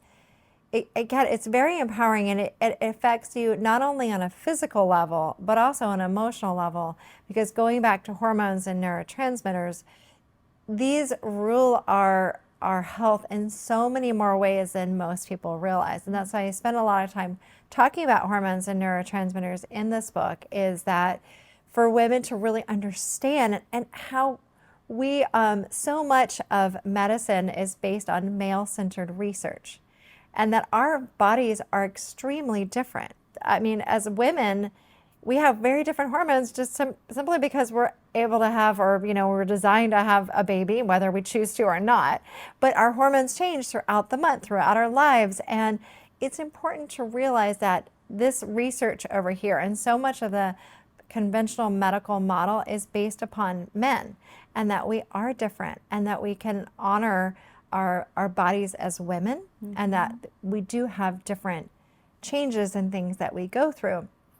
So I bring this up because I think a lot of times we're like, oh, well, you're just, you're getting ready to have your period, so you're moody, or you're making that food choice because of you have PMS or things like that. And yes, there is a connection, but that doesn't mean that we just need to dismiss that. That paying attention, like, what is going on? Why am I having such bad PMS? Why am I so moody? Why am I craving this thing? And to really look underneath that, and then choose to honor our bodies in a nurturing way. And not to judge, I think, because Yeah. you even said, like, with your age, it also changes, right? So even within your cycles, in your 20s, and your cycle in your 30s, and then your 40s will all change. And then I believe also depending on whether you've had a child or not had a child. So really, I love the acknowledgement part of where you are. I think so many of us, I'm going to keep speaking for myself, keep looking back at when you were 20. It's like, well, I used to be able to do this. And now almost you have judgment on yourself that you're not able to eat the same foods that you used to be able to eat. Or let's say I was able to function on 5 hours sleep in my 20s. And now it's like, oh my God, I need 9 hours. Otherwise I'm exhausted. And instead of trying to stay where I was, I actually just accepted, oh, but this is just what you need now. How many of us actually do stay in a pattern that we've adopted when we were younger that actually doesn't serve us as an older woman now? Like, are there certain things where it's like, oh yeah, as an older woman, and when I'm saying older, I'm like 30s, 40s, 50s, what are certain things that maybe we have to adapt, that we're that maybe you can help us, warn us about? I don't want to say warn us like a negative, but I'm always the person, knowledge is power. So what are the things that we, as we get older, our cycles start our body starts needing because of our age? Yeah, absolutely. I think one of the things that a lot of women don't realize is that even in our 30s, our hormones can start to change, and that perimenopausal symptoms can actually start in women. For a lot of women, they start in our 30s. But it's, not something to be concerned about. It is, some of it's natural, but there are also things that you can do to support the body. There are certain herbs, there are certain nutrients that you can do to help support different hormonal balance. But the thing to remember is that if you're having symptoms early on, like in your teens, in your 20s, around hormones, then it shows a pattern for setting you up for difficulties with other transitions. So if a woman is not addressing their hormonal imbalances in their teens and 20s, then when they go to, maybe they want to get pregnant, they might have difficulty getting pregnant, or they might have a challenging pregnancy or really bad postpartum depression, or when they get through menopause. For some women, that will be even harder if they're not addressing these hormonal imbalances. So the earlier we start to look at these and balance them, the better. And birth control pills are not the answer. So a lot of gynecologists put women on, young girls on birth control pills, even if they're not sexually active, for things like acne or period problems. But then these are the women that I end up seeing in my practice after they want to go off of them. Maybe they're trying to get pregnant, or they're just tired of taking birth control pills, and they come in to see me and they go off the birth control pills and all their symptoms come back, plus the side effects that developed from taking birth control pills, because it creates nutritional deficiencies, gut microbiome imbalances, so problems there, and also suppresses testosterone. It actually creates more hormonal imbalances. So then we have to kind of undo all of that that's been done. So I really think it's important for us to remember, birth control pills were made for birth control. Let's just let them be that and not try and use them for managing symptoms, because they're not actually addressing the underlying cause. Yeah, what other disruptors are there in our lifestyle? So I know that like blue light, things like that. What are the things that we don't realize is actually interrupting our hormones that isn't having an impact on our life? Yeah, it's a great question. There's a whole group of chemicals called endocrine disrupting chemicals.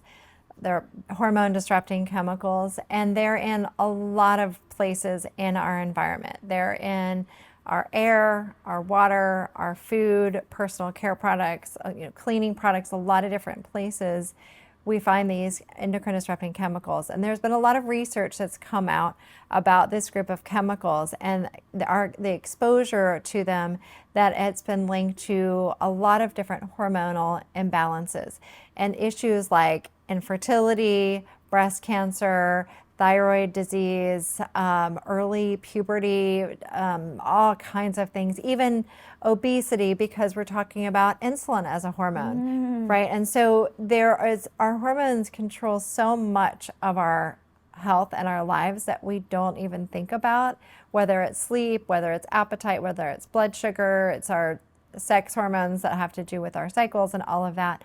When we interfere with that, we're messing up a whole lot of things with the body. So what happens is these endocrine disrupting chemicals, they basically mimic hormones in the body. So we have a hormone receptor, and these endocrine disruptors come along and they bind to the hormone receptor because the body thinks it's a hormone. And so it can make the body think, oh, I've got more estrogen than I actually have. And so that creates a whole cascade of symptoms, a cascade of problems in the body. Or even if it doesn't mimic the hormone, it can change the way the hormone receptors work. And so it creates all kinds of havoc in the body. This is the bad news. The good news is that there are ways to reduce our exposure. And the good news is too that information is power, right? So we are exposed to more of these chemicals now than we ever have been, because there are more chemicals being produced that have these endocrine disrupting effects. And then other chemicals that have been around for a very long time, like lead, for example. We don't have leaded gasoline or leaded paint anymore, but it continues to exist in the environment. And also things like arsenic, and unfortunately, many of these things are still in our environment. So we're just getting bombarded in every direction. So the thing is that you think about places that you have the most control over reducing your exposure, and you focus on that. So the foods you eat, so that's one of the reasons why I talk about eating organic, is that pesticides can be some of these endocrine disrupting chemicals. So reducing your exposure through that. Drinking filtered water so that you're not getting some of these heavy metals and other things in your water. Personal care products is another big one. Part of the reason why I created the Spa Doctor skincare line was to help my patients have an option for really truly clean and truly natural skincare products and not getting exposed to that in their personal care products, but a skincare product that they're actually going to enjoy, not just that's free of the chemicals, but they actually enjoy. So that, there's skincare products, they're the cleaning products that you use. So you have control over the food you eat, the personal care products, what you bring in your home. So that's where you can start to reduce your exposure to things. And I don't want to tell people this to discourage them, but that is one of the reasons why I really believe that we're seeing more things like thyroid disease, infertility, breast cancer, serious health issues related to our hormones. Yeah, and sanitize, I've heard you say, is like basically has an impact. We think we're kind of helping ourselves, but actually it's also getting rid of the good bacteria. Yeah, so the thing is that we know that our gut health is when we have an antibiotic, for example, we take an antibiotic, we're killing off harmful bacteria in the body, but we're also killing off beneficial bacteria. And we've learned this from antibiotics, and that there was an overuse of antibiotics, and so doctors are trying to curb back on the amount of antibiotics they've used because we've realized the damage that we've done for people's gut health. And so the shift is happening away from that. What else can we do so we're not overdoing it with antibiotics? Because we do have lactobacillus and things like that in our gut health that help our digestion. There's a also gut-brain connection, helping with our brain health, a gut-skin connection. Our gut health helps our skin health. And so we definitely don't want that. And just like we're trying to reduce, not use antibiotics all the time, like just use them when they're necessary, but not as much as we used to. We want to be mindful of things like, these, the cleansing agents and hand sanitizers and things like that, that can also kill not only the harmful bacteria, but also the good bacteria. So you have to find a balance. And I'm not saying never use hand sanitizer, because what I do is I just get one that's more of a natural version and I bring it with me. And if I need to use it, I have it. And the thing that you wrote in your book that I'd never heard of, and I think of myself as like pretty knowledgeable now in this area, is you said leaky skin. Yes. What the hell is leaky skin? It's fascinating, and I'm so intrigued by things like this. So please enlighten us all on what the hell leaky skin is and how we can look at it and do something about it. Yeah, so just like we were talking about that antibiotics, you made that connection with your gut health. All these products that we're putting on our skin too can create issues. And because of this gut-skin connection, when we have leaky gut, we're more likely to have leaky skin. So what leaky gut is, just to make sure everybody knows, is that so our digestive tract lining is somewhat permeable to allow nutrients through. But when we eat certain foods or we take certain medications like antibiotics, it can create these larger gaps in our digestive tract. And so these particles will actually slip through and get into circulation. Our body then thinks it's got something foreign. So it'll create inflammation. It's basically an immune response. And so we can feel a lot of symptoms. You may have been feeling, you can even feel pain, you can feel bloating, a lot of different symptoms that you can develop. Well, our skin is similar in that it's somewhat permeable. Like when we put on lotion, it starts to kind of absorb. But when it becomes leaky, it actually absorbs more than it should. So whatever you're putting on your skin, these harmful toxins and things can actually get more into your bloodstream, and you're more likely to develop skin issues. It's very common in people with eczema or atopic dermatitis. A lot of skin issues, they'll start to develop that leaky skin. So your skin becomes more irritated, inflamed, you tend to react to everything. This is definitely what happened to me as a child.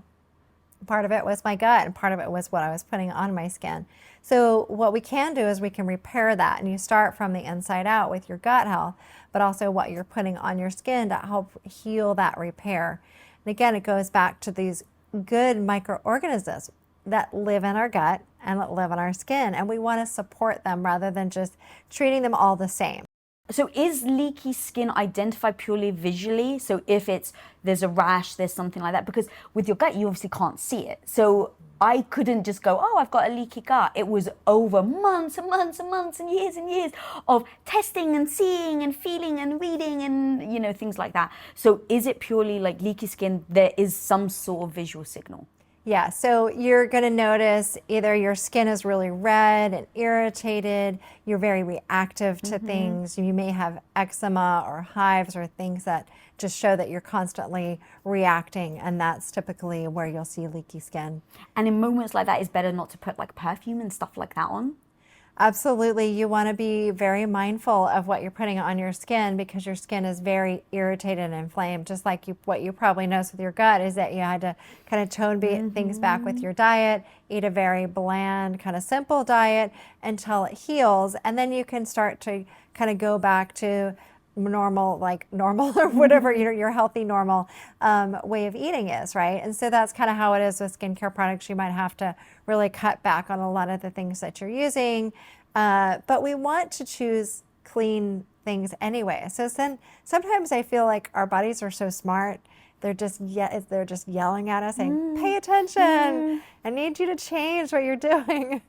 And that's part of it, even from when we started, right? With the signals that we think of as normal, so we don't see them as signs and signals.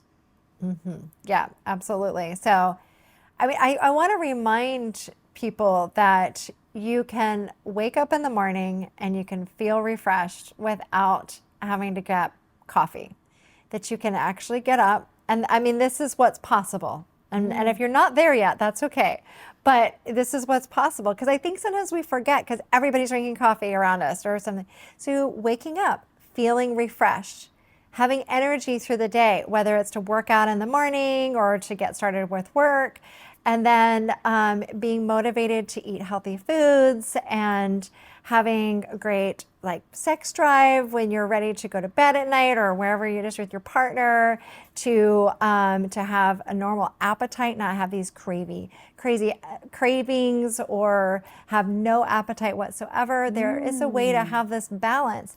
And then when you go to bed at night to fall asleep, actually you fall asleep and you don't struggle and you don't ruminate and you don't stay awake and staying asleep throughout the night and then waking up in the morning again, ready to do it all over again. And you know, again, don't beat yourself up if you're not there yet. But sometimes I think we forget what's possible because everyone we know is irritated and irritable and stressed out and they can't sleep and they're not having good sex life and they're not their skin is breaking out and they are living off coffee and then having to unwind with alcohol at night. It doesn't have to be that way. I think sometimes we have to remember so that we can start reprogramming our bodies and our brains that we can feel really fabulous even into our 50s, 60s, 70s, 80s. I mean, hey, I'm planning to be at least 100. Hell yeah, girl. Yeah, but not just to get there, Yes. but actually feel great, to be up and moving around and to be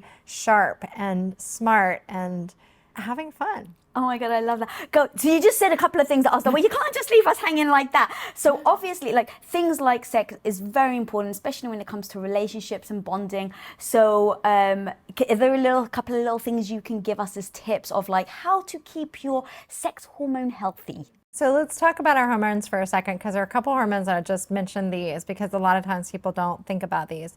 One is cortisol. Cortisol is a stress hormone.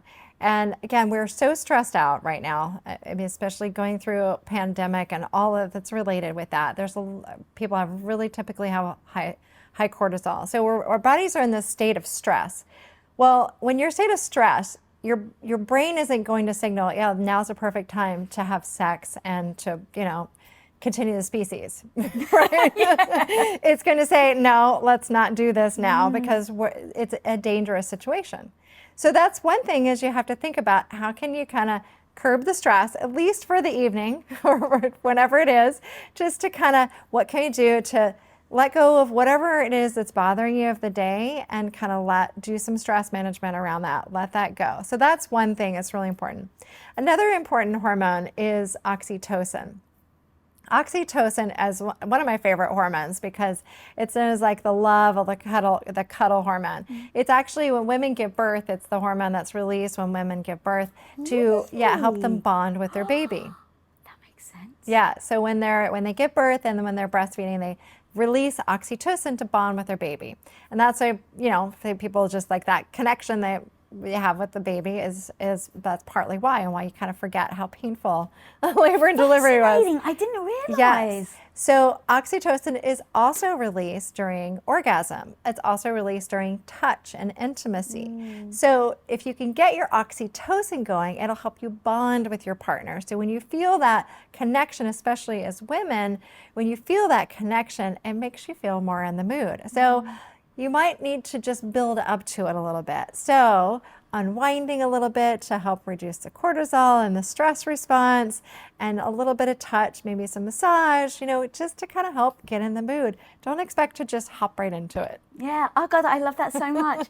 And then you also, I'd love to quickly touch on sleep, because it's the unsung hero. I keep saying this, but like we haven't put as much time, effort, and energy into focusing on sleep as being a massive pillar of what allows us to feel energized, to feel good about ourselves, and then obviously have that knock-on effect of being a badass. So what are the things for sleep that we do wrong, and then how do we correct things? One of the biggest things that we do wrong is to beat ourselves up about it. Because I think a lot of times people will have difficulty falling asleep, and then they're just ruminating, oh my gosh, I can't believe I can't sleep. If I don't sleep, then I'm gonna, and then you get into this vicious cycle of this rumination, and that is not gonna help you fall asleep. So distraction can sometimes be a good thing. And remember also, same thing with cortisol, if it should be higher in the morning to get us going for the day, but it should drop off at night so that we can fall asleep. And so if you're really stressed as you're trying to go to bed, it's not going to help set you up for a good night's sleep. The other big thing with hormones is melatonin. A lot of people have heard about taking melatonin as a supplement. But when you think about how do we trigger our own natural melatonin, and that is having to do with the light. So if with today's world, it's great that we can stay up and watch TV all night or have lights and things like that, but it also completely suppresses our melatonin. So another thing is to dim the lights, turn off the electronics as you get closer to bedtime. Shut down the laptop, shut down the phone, and just, read an old-fashioned book. Get a copy of Natural Beauty Reset. Beauty Reset. And do something more relaxing. Take a bath, listen to soothing music, have a nice conversation with your partner or someone that you live with, and to just kind of have it be more of a soothing time so that it helps you shift into bed. And then also the lights, really doing that. It's another big thing I talk about in my book as far as seasons, because in the summertime, the days are longer. So we may have a harder time falling asleep at night because we have such long days. People might find that actually it's easier to sleep in the wintertime when the days are shorter and we have more darkness. It's when darkness is actually on our side, is in the winter months. And so it can be realizing when you're in a different season, realizing that can sometimes help you go, okay, I might have to go bed a little bit later in the summer, and you can go to bed earlier in the winter, but then, realizing that working with the light can actually be beneficial. And one thing that's really interesting that I think a lot of people don't know is that when it's a full moon, research has shown that it causes people to be more sleepless. So if it's full moon time and you're having difficulty falling asleep, don't beat yourself up about it. Again, it's because it's a full moon. That amount of light can trigger people to stay more awake. It's the light from the moon? Wow, I didn't realize that. So what can people do? Is it better then when it becomes a full moon, you're better off to take more melatonin? Like, what can you do? Yeah, you could take some extra melatonin to help you sleep. And I think a lot of times people think the only thing to take supplement-wise for sleep is melatonin, but there are actually a lot of other things can be beneficial. What I find is that melatonin doesn't actually work for everyone. For some people, they develop nightmares, and yeah, some people actually, it's one of the side effects of melatonin. So disturbing dreams and nightmares, and some people still feel so groggy in the morning that it may not be for everyone. You may actually have enough melatonin production, and it might be more cortisol, or for women, progesterone, because that starts to decline as we get older. So there are other things like valerian is an herb that can be really Valerian. It's very relaxing. It's actually originally what Valium was made from. Valerian. A lot of medications are actually, or at least originally, made from natural substances. It doesn't create the same effect as Valium, but the idea is it's very soothing. It's very calming. And even if you take it during the day, it's not necessarily going to make you fall asleep, but it takes that edge off. Or other herbs like ashwagandha. That's one of the supplements that we make, is as we call it, stress adapt. And you could take it really anytime, but it kind of takes that edge off so you don't feel so agitated. So sometimes it's more of that's having people having difficulty falling asleep than melatonin. But sometimes it is melatonin, and so a melatonin supplement could be beneficial. Oh yeah, that's super powerful to remember. You even said earlier, take a bath as a way to kind of help. And I used to think that taking a bath was to relax you.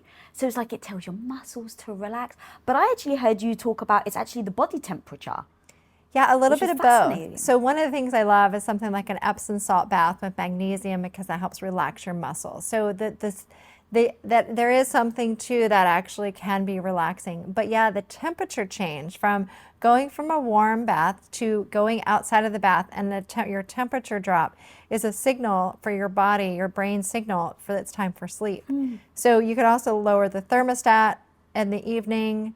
A lot of women appreciate that, especially as they're like perimenopausal, menopausal, to help with reducing night sweats and hot flashes. So adjusting that thermostat also is a nice way to help signal your body it's time for sleep. And that's why I give a lot of different ideas to that in this book, and Natural Beauty Reset, with food, movement, mindset, and skincare. And even with mindset, there are different times of the year where it might be more challenging. So like, for example, our cortisol levels our stress hormones tend to be higher in the wintertime than in the summertime. In the summertime, we tend to have a little bit less stress. We're outdoors more, we're probably vacationing some more, or we have longer days in the summer. Right. A lot of it goes back to the sun. And so even living in some place like LA, where you don't really have as much of the seasons, there's still a change in the length of the day, the positioning of the sun, how close it is to you or how far it is away from you. So you still have an impact in the seasons, even though you don't really notice as much in your environment. So it still can impact your hormones, it can still impact your sleep, and impact the food quality of things around you. So it's still an interesting perspective, because I think a lot of times people say, oh, well, I don't really have 4 distinct seasons, so I don't know if that's going to matter much for me. But it actually matters a lot more than most people realize. Which I love, because that goes back to, well, don't rely on the weather to make you feel good. You can actually do things to make yourself feel good. Yes. Dr. Trevor, I could literally talk to you forever. You've given us so many tactical, very succinct things that we can do in order for us to show up every day and freaking live the lives that we want and impact our hormones to make us feel better, to be able to go out and crush the world. So, in departing, if someone's listening to this and they've listened to it all the way through and they're like, all right, I've got it, but like, it feels very overwhelming. I just need that one thing to start with. What can they do right now, today, as soon as they stop watching this video? Yeah, absolutely. Well, when you look at these 4 pillars of the food, movement, mindset, and skincare, that you could pick one of them and just pick one thing that we talked about today that you could start doing. Whether it's food and you're going to start going to your local farmer's market and kind of see what's in season and take home some nice fresh produce. Whether it's skincare and you want to change up your routine, cut out some of those toxins, those endocrine disrupting chemicals. Whether it's moving your body more, getting out in nature and, getting out and moving your body. Whether it's mindset, where you're like, oh, you know what, I need to help reduce my stress because that's impacting how I feel and the choices I make. So choose one, just pick one and start moving in that direction. And then you can choose another one the following day. And that's why in 7 days, you'll be picking up a lot of different habits. And just really notice how you feel, because that's what's going to help make a long-term change. If you want to learn the insane benefits of intermittent fasting for women, click here right freaking now. You cannot eat at 47 like you did at 18 or 17. Like, you can't. And if you're still living that lifestyle, you're going to end up being a statistic. And it's like, I don't want that for